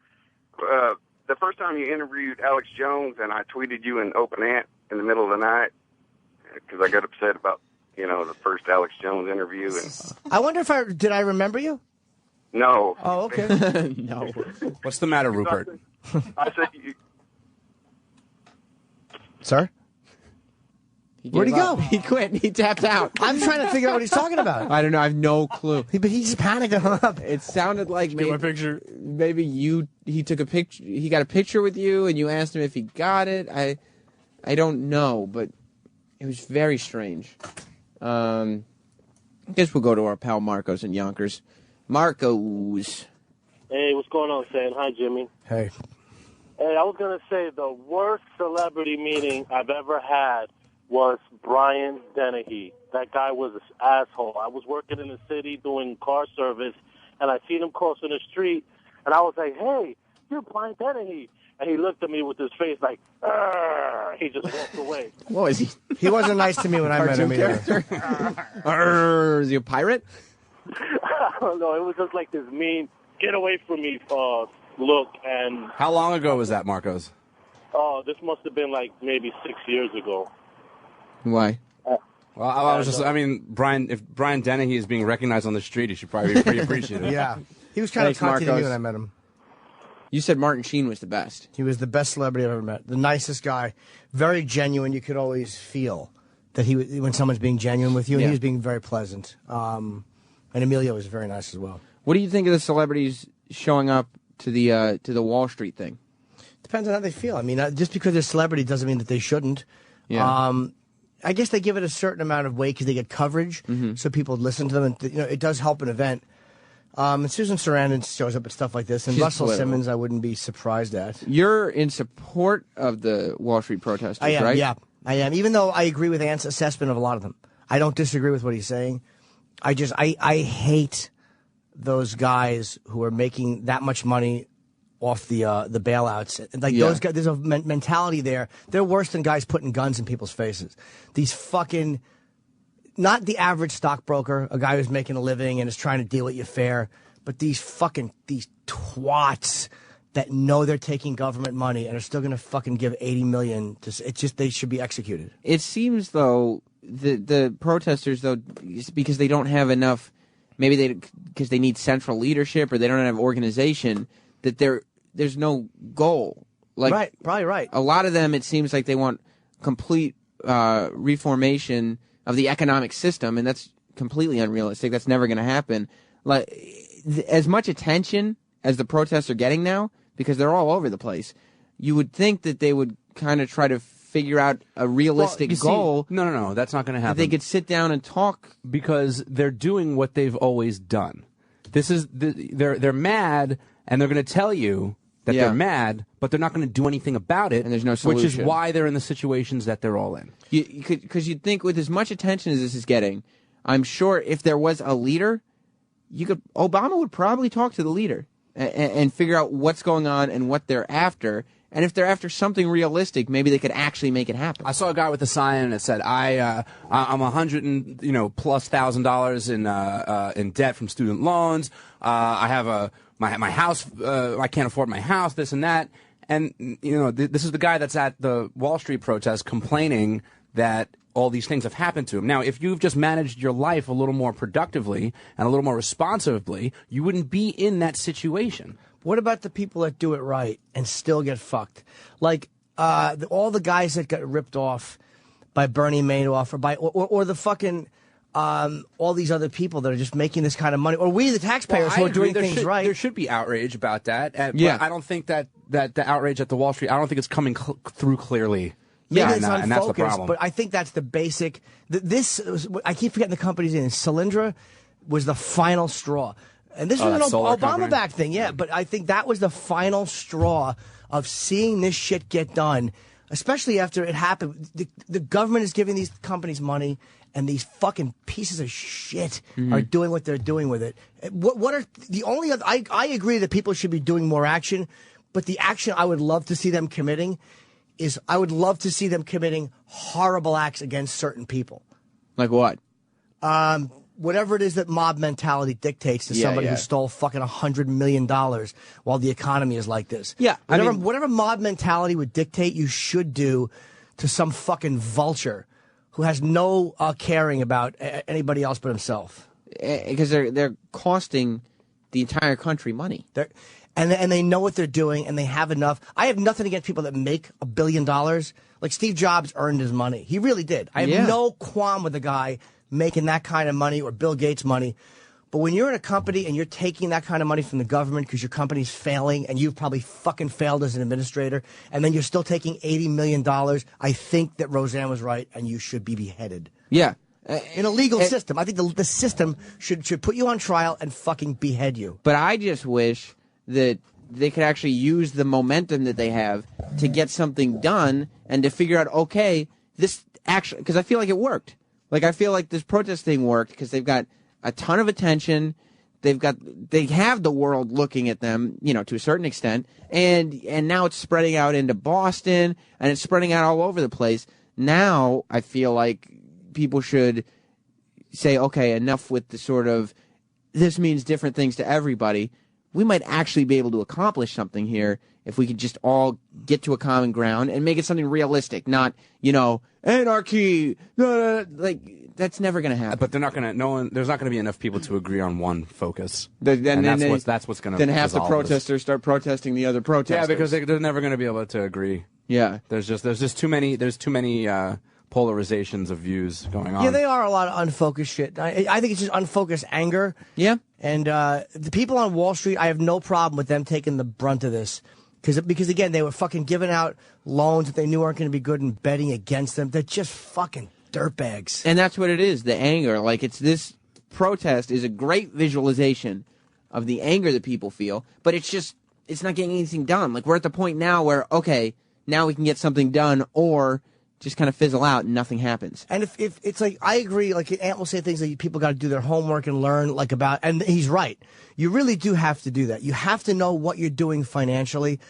But when you're dealing in a financial world, they are always going to know more than you do. Yeah. I'm never going to know more than a fucking guy that works for Bank of America. And it's not crazy to believe the guy who works at your bank when either he's lying to you or his boss is lying to him or people are being lied to and having their money taken and it's gone now. It's like we can all get ripped off by a used car dealer. Even if you do your homework and know kind of what you're doing, unless you've done that for a living, you're not going to know more than the you're guy not an who works expert. there. At the end of the day, that guy, the guy's not in the business to try to get you in a great car. He's trying to make money. Right. So and so I understand. Like I'm not going to sit here and get all upset that the guy who sold me the car made some money on it because that's what he has to do to survive. It's one thing if he made money off you. Fine. It's another thing if he destroyed your life. Sure. And hey, look, I hear you. And I used to be a loan officer, so I know all about shady mortgages and stuff. Believe me. Yeah. But it's at the end of the day, I want to make my money. But at the end of the day, you shouldn't be agreeing to a mortgage loan that's 80% of your of your monthly income. But I mean, just because that you can get it at 80% doesn't mean that you should say okay. But what's more repulsive? Somebody living beyond their means and like kind of wanting to buy into that dream of having a house and a nice situation, or some fucking cocksucker who knows better and who knows what's going to happen and is like a parasite making money off that fucking mentality. You know what? If you don't have any debt and you could afford your mortgage payments, that's not going to happen. It's the person who already has $50,000 in credit card debt. They want to roll that into their mortgage that they already have some shitty percentage on. They have shitty credit. They're paying 7%.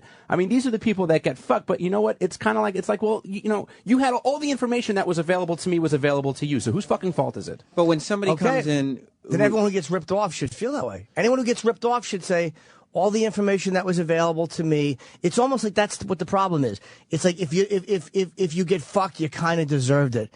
And I make a good amount of money, but I don't lie to people for it. And I don't I'm not a piece of shit for it. Maybe if you're buying like a piece of art or something, but like, for a mortgage, that's one of like the biggest decisions that you're ever going to make. And I'm not going to start looking, I'm not going to just willy-nilly take a $500,000 chunk of credit with just anybody who says anything to me. I'm going to go and I'm going to look and I'm going to make sure that I could afford this. I'm going to do all the math. I'm not going to have my loan officer do my math. And that's what a lot of these people do because they're just fucking lazy. They go, well, can I afford this? And then the other guy goes, well, let's see. You have this, you have this. But the point is that guy, that loan officer, he wants to make his money, so he's going to try to make as much of it as possible. But you still have the opportunity to do your own math, figure out for yourself what I can afford, what I can't afford, where's the best deal for me. But most people just want someone else to do their work for them. But if that guy is going to do whatever is necessary to make money off those people, regardless of being honest or fair, then he's a scumbag. Okay, it's about making money, but he's a scumbag because he's doing something that he knows is. It's like me taking a deposit for a gig. But everybody I'm not going to do. But you know what, though? You want to talk about bankers, and you want to look at a banker and say, well, who are these people that are giving them mortgages, right? And everybody has this image of like some Gordon Gekko guy with cufflinks and shit, and he's got his latte. But in the real world, it's just some kid who's working on draw versus commission, and he just wants to buy a fucking pack of cigarettes. Yeah, but it filters down. If there was a high penalty for that, if the bank wasn't encouraging it, it wouldn't. And a lot of people blame the government because they were guaranteeing the loans. But if the bank, if it wasn't encouraged by the bank to do it, or if he knew he couldn't do it, he wouldn't. And when a stupid person walks in, and there are lots of stupid people that need loans, because primarily stupid people. You know what I mean? Because there's so many stupid people, but there's a certain responsibility that an intelligent person has to say, this is a capitalistic society. I can get a couple more dollars off this guy, and there's nothing wrong with that. But to take him for all he's worth when you know he's not going to be able to pay this off, and to kind of, because you can convince him to do that, is, like you said, a scumbag move. I mean, look, I sold a few mortgages in my day, and there was definitely a few of them where it's just like, if it was me, I'd be like, what the fuck are you doing? But, people, they get so excited about interest rates, and it's like, you just went from having your house half paid off to putting yourself back in debt for another 30 years. Now, you're out of credit card debt, but that's because you added it into your mortgage. Hey, if that makes sense to you, whatever. But I'm not going to talk you out of it if I'm making $3,000 on it. That's all I'm saying. But like, as an employee, do you look at the company, like it's not just this company, it's any company you work for. If they haven't given you a raise in 3 years, you feel rage about that, and you should. But you don't look at it like, hey, you know what? This company can do that, so fuck me, they're doing it. It's like that's the same mentality. It's that same make money at any cost. And nobody who didn't get a raise looks at it and goes, the boss is being fair. Like, the boss should give me the minimal amount possible because it's all about making a bigger profit. You comprehend that. You know it. But it still bothers you. It still hurts you. It still makes you angry. And you still think it's unfair. I don't, and you're yeah, right. but as a guy who's selling the customer the mortgage, I don't have any vested interest in making them happy after the sale. Well, then these people complaining about the system and the mentality of capitalism are not 100%. If that's what we are as a fucking, like, as much money as America gives to people who are in earthquakes and floods and as much compassion as we show, if we're that sickening and blood hungry, where we don't give a fuck. And I'm not saying you should think for other people, but I guess we bought a house and my father got put out of work, so I kind of know what that's like to be on food stamps and shit. And that wasn't a vulture mentality. That just happened. And that's the difference between getting a few extra points because they're a stupid person and knowing full well that you just fucked up the rest of this person's life for the purpose of your commission. Is the loan officer a vulture, or is the loan officer a survivalist? Because look, when I don't know if you ever we're worked not on living in a cutthroat, like, you don't need to put him out of business. Have you ever worked on draw versus commission? No. Do you know what it's like to go 3-4 weeks without a paycheck unless you sell something? Well, and that's a systematic problem. I mean, that's why we wouldn't blame. I'm not going to sit there and say, this guy really can't afford this mortgage. I probably shouldn't sell it to him. Or am I thinking, gee, I need to figure out how I'm paying my fucking rent in a week. That's why the problem is not with loan officers. Right, it's like with the entire system from the top to the bottom. That's why I'm not saying that the stockbrokers themselves, the day-to-day guys, and you could classify the loan officers as that too. I understand those guys are trying to hustle and make a living, but they're doing what the bank encourages. Like, there are certain people that won't get a loan because they can't, because they know they can't do it, because the bank will not approve it. Those loan officers can't just approve things that the bank is going to come down and go, what the fuck are you doing? The bank is okaying it, and they know it. Well, the bank also puts in, there's got to be a line drawn somewhere. So it's just like, all right, your loan to value should be up to this amount. So people say, oh, well, I could go up to that amount. It's like, no. You really shouldn't go up to that amount. You should probably stay at about like 40, 50%. Just because you can go to 80% doesn't mean that you could. Just because you get a credit card with a $10,000 spending limit just doesn't say, hey, I could buy something for $9,000. No.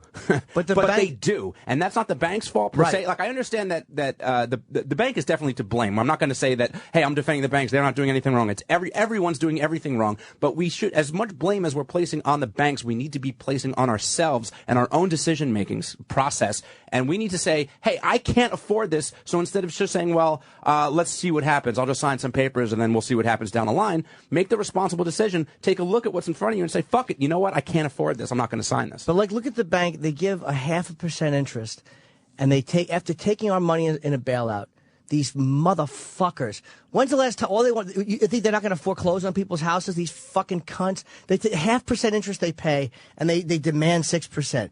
They're completely unfair. That's why they're so hated. Banks used to be a place that you trusted, and they're fucking hated. And it's the guys at the top that are making the loan officer is not making the decision or signing the paperwork to take the bailout money and then fucking filter 100 million of it to some other cocksucker that didn't do his job. But that's not the average loan That's officer. the majority of people. That's the car salesman. You know what I'm saying? Right. That's the guy who's selling you that car. He's the Right. So the banks never deal with you on a one-on-one really level like that. I mean, I'm sure some banks do. The place that I worked for didn't work like that. So if you wanted a mortgage with the place I was working at, you were just dealing with me, and I was going to make sure that I not fucked you, but I needed to make sure that I got paid. But you were because doing I needed to make money too, just like everyone else. But you were does. doing things in the framework of what you were allowed to do. That's correct. Yeah. And what you're allowed to do is dictated by the bank itself and by the people who are higher up. And that's why those words were my fucking annoyance. And you know what, though? And you don't have to take a 95% loan to value either. Absolutely. You don't have to do that. Absolutely. And I can't tell you how many people did. I can't tell you how many people took 100%. I can't tell you how many people would take 105%. They would take 100% of value and then some. Why would the bank let them do that? You're right. Why did they let them? But is it why did the bank let them? Or why the fuck did they? Well, to that, I mean, we talk about on this show all the time, and Opie's brought it up recently about, what do you learn in school? And it's garbage what you learn in school. Yeah, and you come out of school and you're never taught real life economics. I don't understand why Wall Street and the stock market isn't taught in high school. I have no idea why it's not taught. And even taking in high school, You should learn how to take out a mortgage and how loans work and all this stuff. Of course, everybody should be taught this. Everyone out there, if you don't have any prepayment penalties on your mortgage, you should be paying at least an extra payment a year. But do you know into your mortgage? Because just by doing that, that cuts down your mortgage payments by 8 years. Do you know how many 30 into a how 22. many people right now that sentence you just said is a foreign language? They don't even know what the fuck you're talking about. And I'm a retard. So if you guys don't know this out there and you have homes and mortgages, I most likely will never be a homeowner. It's a sad thing in this country, but I will probably 90% sure will never be a homeowner. So if you're going to actually have a home, you should fucking do the research. I mean, look, I only know this shit because it was my bread and butter for a few months. Right. But you know what? If I was going to buy a house, holy shit, would I be doing my research? I bought the condo, and because of Vinny, who taught me about amortization. Sure. I learned about that from Vinny Brand. And I paid it off because I was able to, and I hated the banks so much. I resented giving them interest. But to me, there's just a mentality. And Carlin had an amazing bit about how much repulsive businessmen were, because you're preying on something. Like if you give somebody a loan and they say, hey, up to 95%, whatever you just called it, they think that the bank is doing that. No one is thinking like, oh, the bank doesn't give a fuck if I can pay this or not. Right. You're thinking that the bank is only going to do the responsible thing. And maybe that's naive. That is naive. But we are raised to trust that. It's like when a cop pulls you over, you're not trained to think like this could be an imposter who's going to rape my wife at gunpoint because this is really a cop. They're the expert. Siren. They're the expert. And there's a certain amount of good faith in business that you should have. And they don't need to do that. I think a lot of people go into banks not realizing that the business model, like you said, Danny, isn't that far off from a used car salesman. Oh no, it's not. Right, and people don't realize it because we're taught to respect banks. Right, and the penalty for robbing a bank is 25 years if you walk in with a gun. I mean, you can murder somebody and get out a lot sooner than that. So banks are put in this place of worship in this country, and you go on a certain amount of faith. And anyway, if we feel that like, hey, look, let the buyer beware, then in our jobs, if the company fucks us, then hey, they're right to do it. The buyer does have to beware, you do. I mean, you can't just sign the biggest decision of your life without being cautious. I agree. A little bit. That's true too. I had a note out on a motorcycle, right? And the interest was ridiculous. But I was paying it because, you know what, I was building my credit, and that's how I looked at it. I said, hey, here's an installment loan. It looks good on my credit report, so I'll just pay it. But it got to the point where I was just like, I don't need to pay this anymore. So I called the bank, and I said, listen, I'll still give you interest. I just won't give you as much interest. And they said no, they wouldn't cut my rate down. So I just said fuck you, and I paid it off. And that's the way that people need to be dealing with banks and things, not getting themselves so fucked into a situation that you can't get out of it. And do they ever just call you and lower the interest rate when the times are good? They're shit. Yes, they're fucking shit. And I don't mean mind a guy making money. I'm not saying the banks shouldn't make money. Of course they should. John in Boston, you're on the show. Yeah, I have to agree with Danny, believe it or not. I typically don't. I was a bill collector for years, and the responsibility really needs to land on the consumer. I mean, there are deals that are given, and the consumer doesn't, responsible consumers take in consideration their spending habits, where, unresponsible, irresponsible consumers don't.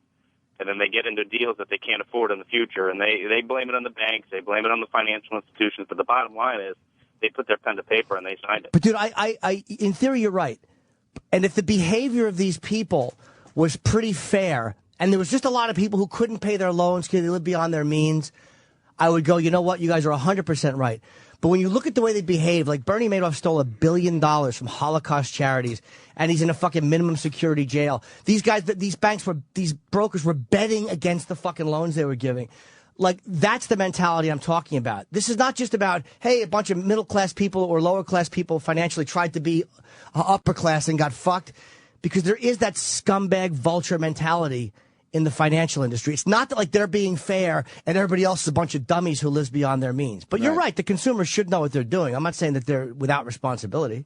I think it goes hand in hand, honestly. I mean, you can't make a bad decision without someone else trying to take advantage of your bad decision, I guess. So Yeah. So it's like if people were smarter about their investments, Bernie Madoff wouldn't have had any money to steal. So it'd be nice if we just lived in a utopia where everybody knew what was going on and none of the bankers wanted to take advantage. There's always going to be a sucker, and there's always going to be someone to take advantage of that. yes. So there's always going to be carnies and rubes. There's always going to be carnies and rubes. But people always. that got killed by Bernie Madoff couldn't have known, because there were people on the stock market exchange who suspected he had a Ponzi scheme going and they couldn't prove it, or they would get shut down. There's no way an investor could have known that. Yeah. Unless there's something so inside. But I'm an investor, dude. I don't know that kind of shit. That's like an investor, get up there and do stand-up or come here and do radio. They can't do it. Well, I can't say it's the same thing, but I had money in like full tilt poker. Like everything just went under and stuff. Now, I can't start screaming, if I'm never going to get my... No, why? Because I knew what I was getting myself into in the first place. Is it a Ponzi scheme? Yes, no, I don't know. But I'm not going to get all mad about it because I knew where my money was. My money was in an offshore gambling site. Yeah, you're probably mad at first. No. Even for a second, you didn't get pissed off. I mean, look, what did I lose in there? Probably like $20. Who knows? But I'm saying, even if I had like a couple of grand in there, I mean, look at what you're dealing with. But you know that going in, we don't look at the banks with the same level of revulsion we look at offshore poker people with. We should. Yeah, which maybe we should. And maybe that's what the people on Wall Street are doing. Maybe they can't focus their anger exactly on something, but they know that something is despicable. That's what it feels like. And I normally hate that mentality. But after having dealt with Bank of America and seeing the incompetence and how they don't give a fuck about you as a customer, they really don't. No one does. It's very difficult to run into a company that actually treats you nicely. I expect to be treated like a piece of shit. You know who's treated me nicely? Honestly, as Apple and Mac are good to customers. Like, their customer service is pretty good. And when I've gone into the Mac store, there's times we have to go to the Genius Bar, but they are all pretty informed, and it all filters from downhill. They don't treat you like shit when you're in there. They really don't. They come over, they're courteous. You do feel like, and if you go back with a problem, they take good care of it. As Apple's popularity has been going up, and they've had to bring more staff into all the stores, I'm finding a lot more, maybe not here in the city, but like outside the city, a lot more store employees that aren't nearly as informed as they used to be. Yeah, I feel like, I've only had limited experience with Apple customer service, but I find that it could be incredibly hit and miss. You could find a guy who's great and he takes care of you like a motherfucker, and then there's the guy that just sucks. He doesn't know what he's talking about. Kevin, Jersey. Hey, what's up, guys? I just want to really disagree with Danny and the fact that he's lining up on the side of, you got mortgage brokers that were unscrupulous like him. You got real estate brokers that are fucking... No, I wasn't unscrupulous. Yeah, dude, you are. How do you... You knew people couldn't afford these loans, and you were pushing them. I wasn't pushing them. No. There's a big difference between... You just said it. I heard you. I'm sitting in my fucking car now, and I heard you say that. Kev. But all right, go ahead. I'm sorry. When I present you with a loan that's a 95% loan to value, I don't have to, that's not me. If you agree to that, I didn't sell it to you. That means I am financing 95% of my fucking life. Yeah, 95% of my monthly paycheck is going to go to this.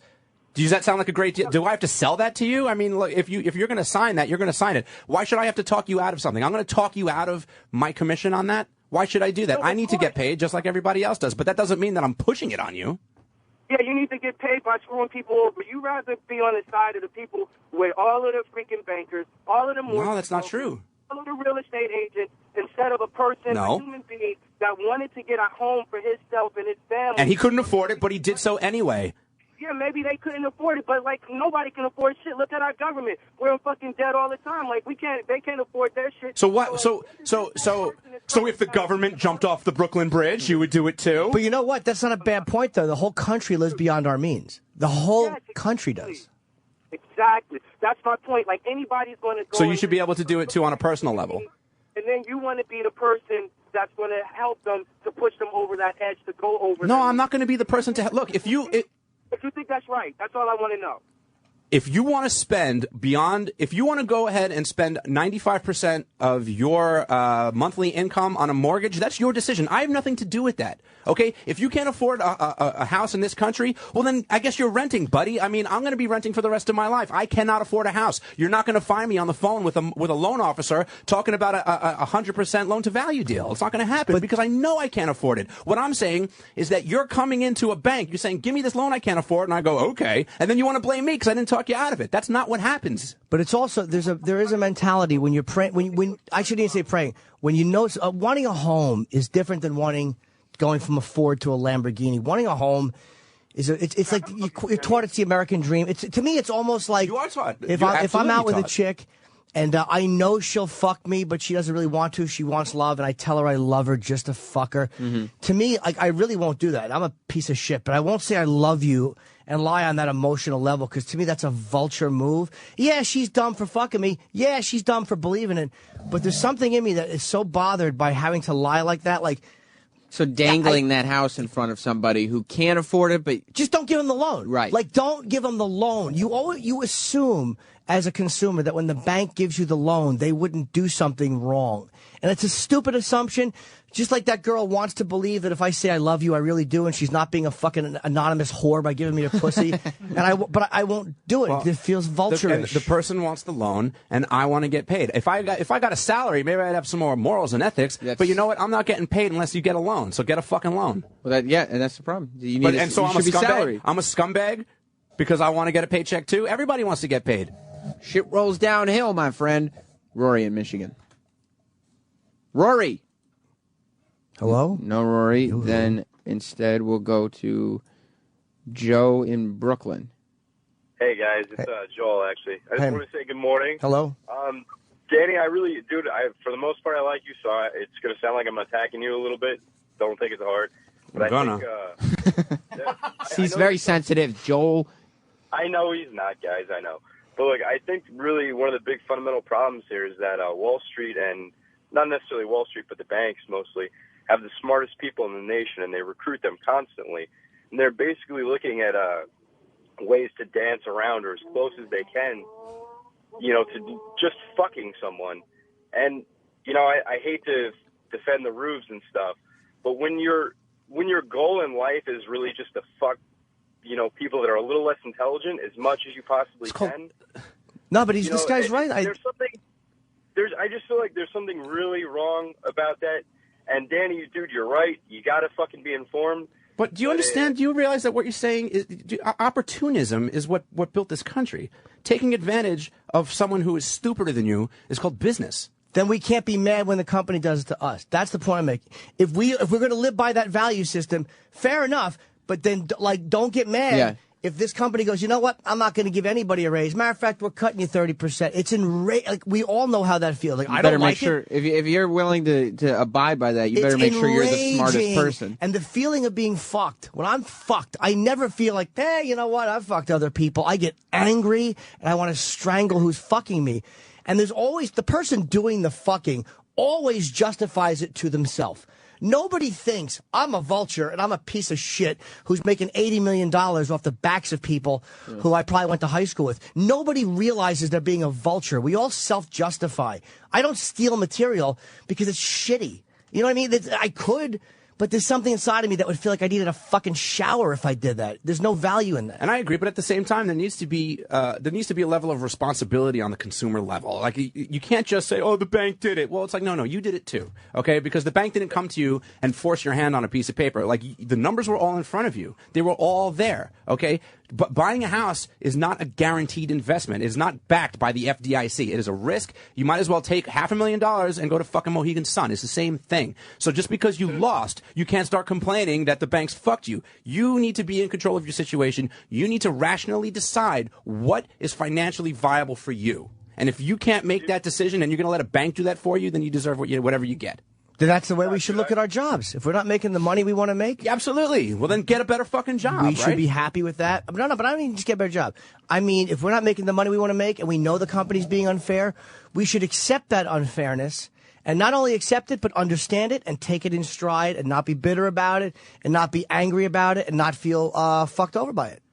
But we don't, and I say we because I mean me too. We don't react that way. We understand human nature. But I think that comparing the two is kind of different. I mean, a guy going to a bank for a loan and an employee at a company, I think, I don't.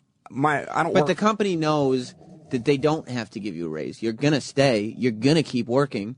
So why would they give you a raise? That's money out of their pocket. Right. It's the mentality is the same though. Even though it's different, the mentality is.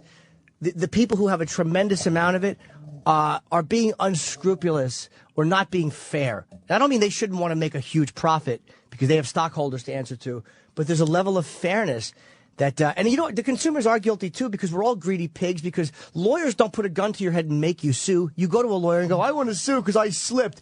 It is really all of us. But that guy was right too. They do recruit the smartest fucking people. And, I think when they're preying on what people have, like, as the American dream, it's just something that bothers me about that. It always has. Richie, New York. Hi, guys. Thanks for taking me. I actually work for one of these companies that you guys tend to badmouth, and I'm actually a trained investment analyst. And, you know, not that my personal opinion matters, but I tend to side with Danny because all information is free. I mean, Jimmy, you can find trannies no problem on Google, right? So anybody who wants to learn about how to borrow money or how to analyze an investment or what a house should be worth compared to rent can spend their time figuring that out. Instead, they're watching the Kardashians. Okay. Or Absolutely. Great. They know everything about the 1962 Mets, but they don't know anything about the $500. Absolutely. That's Excellent a great point. And then I'll say this, buddy, and I'll let you finish. I have a solution to all this, actually, that would work, that would be market-based. And here's how you can tell if your lawmakers are for the people or against the people. It's really simple.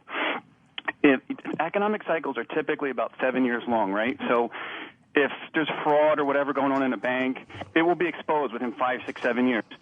So what you can do is, like you're saying, all these scumbags, they make all this, the executives make all this compensation off 2005 business, 2006 business, which turns out to be fake. You have what's called a clawback. If you want to be a publicly traded company in the United States, meaning you want to list your stock on the exchange or borrow money in the debt markets, and you're a bank, a financial company, insurance company, whatever, your executives should have a 10-year clawback. That means right now, any business that was done in 2002 that was turned out to be bogus and the company had to restate earnings, those executives should have to give all the money back. The SEC would have the power to get this law through. You would see in Congress who would vote for that. Now, I'm personally, I fall on the side of personal responsibility, like I said. But at the same time, if you really want to stop predatory stuff, you just hit them where it hurts and make it unprofitable. Okay, but let me ask you a question. Get over in the short term, all right, dude, hold on. All information's available. Fair enough. So let's stack the deck evenly. If you're going to behave that way, and I mean the collective you, not you personally, about going, hey, we know what we're doing, we're dancing by the line, then how about you face what would happen if you fucking walked up to somebody in the street and stole from them? Or if you sold... I agree. Hold on. Kill these guys. I agree with you. Okay, then the penalty should be... The penalty should be even then. But they don't want that. I agree. They don't want that. They don't want the penalty to be even. They want to be able to keep fucking people and keep fucking preying on that shit, and not one person, myself included, looks at my own being fucked the same way. We are all indignant when we're fucked. We're all out. Sir, I'm talking with you. I'm going to stop. Every time I pause to take a breath, you don't have to jump in. I know you're here. Good Lord. Yeah. Sorry, Jimmy. That's right. I'm just so excited because I feel like I do have a good answer here, which is... But I don't disagree with you. 10 years. Like, in other words, if they put on all this housing market business that turned out to be fake in 2005, 2006, 2007, and they get millions... That business has to settle for 10 years before they can act. Like, in other words, if the company goes back and says, oh, that was fake and we're restating earnings, they have to give all that compensation back. Then none of these guys would run businesses in the short term. Also, make the banks eat their own cooking. Like, don't let them sell out all the mortgages they originate. If they have to actually own that bad loan, their underwriting will be better. I mean, there's a bunch of things that could be put into place. Okay. If the right people would suggest it and get in front of Congress. Absolutely. But you will see, if this gets proposed, you will see which congressmen and which senators are really in the pocket, because I think if a guy can make $80 million running a bank and that bank is profitable and it's profitable for 10 years and doesn't blow up the American economy by lending money to idiots, then so be it. But let's have a provision in there where they can't raise the money to do that in the first place unless they agree to, look, 10 years. You know, we'll pay you enough to live. Okay. Whatever, $500,000, $1 million a year. But after that, like, if you want to make millions and millions of dollars, it's subject to a clawback. That if that business from that year that you get paid from ever turns out to be bad, right, you have to get back. Fair. It's not a bad idea. No, it's not. I think 10 years is plenty, considering the economic cycles are, 5-7 years? All right. Thanks, Thank you very Richie. much. That's actually a really good point. But basically it is put something in system to prevent them from being scumbags. Yeah. And the point that I make is it just bothers me that we have to do that. And I know that is business and all's fair, but we have to be consistent and look at it the same way. Yeah. It's like if I'm stealing jokes and then I'm killing somebody else for stealing jokes, well, I got no fucking business either stealing them or killing someone else for doing it. Yeah. You know, it's like we all get fucked and we all get angry when we get fucked. Well, I we hate should being fucked. We should take a break. Yeah, I might leave. It's already 9:20, and I got to catch a flight. This whole flight thing's been a disaster today. You might or might not. Yeah, I might leave. I probably will be gone when we come back. Well, if Jim's gone, then maybe I'll just do the after show until 10, and then play Weird Stuff until Ron and Fez. It's up to you what you do. Jim's... I don't know what to tell you. I don't care what you do. It's up to you. Yeah, we keep leaving these listeners wanting more. These phones are nuts. Well, you know what? That's a little strategy. Keep them wanting more. Keep them wanting more. Because then they're going to listen tomorrow. And you know what they're going to ask for? They're going to call in, and they're going to hear Opie and Anthony on the air. Who are these? And they're going to be... What are they doing? We want our morning jam. Get up, folks. It's Jim and Sam on the Morning Jam.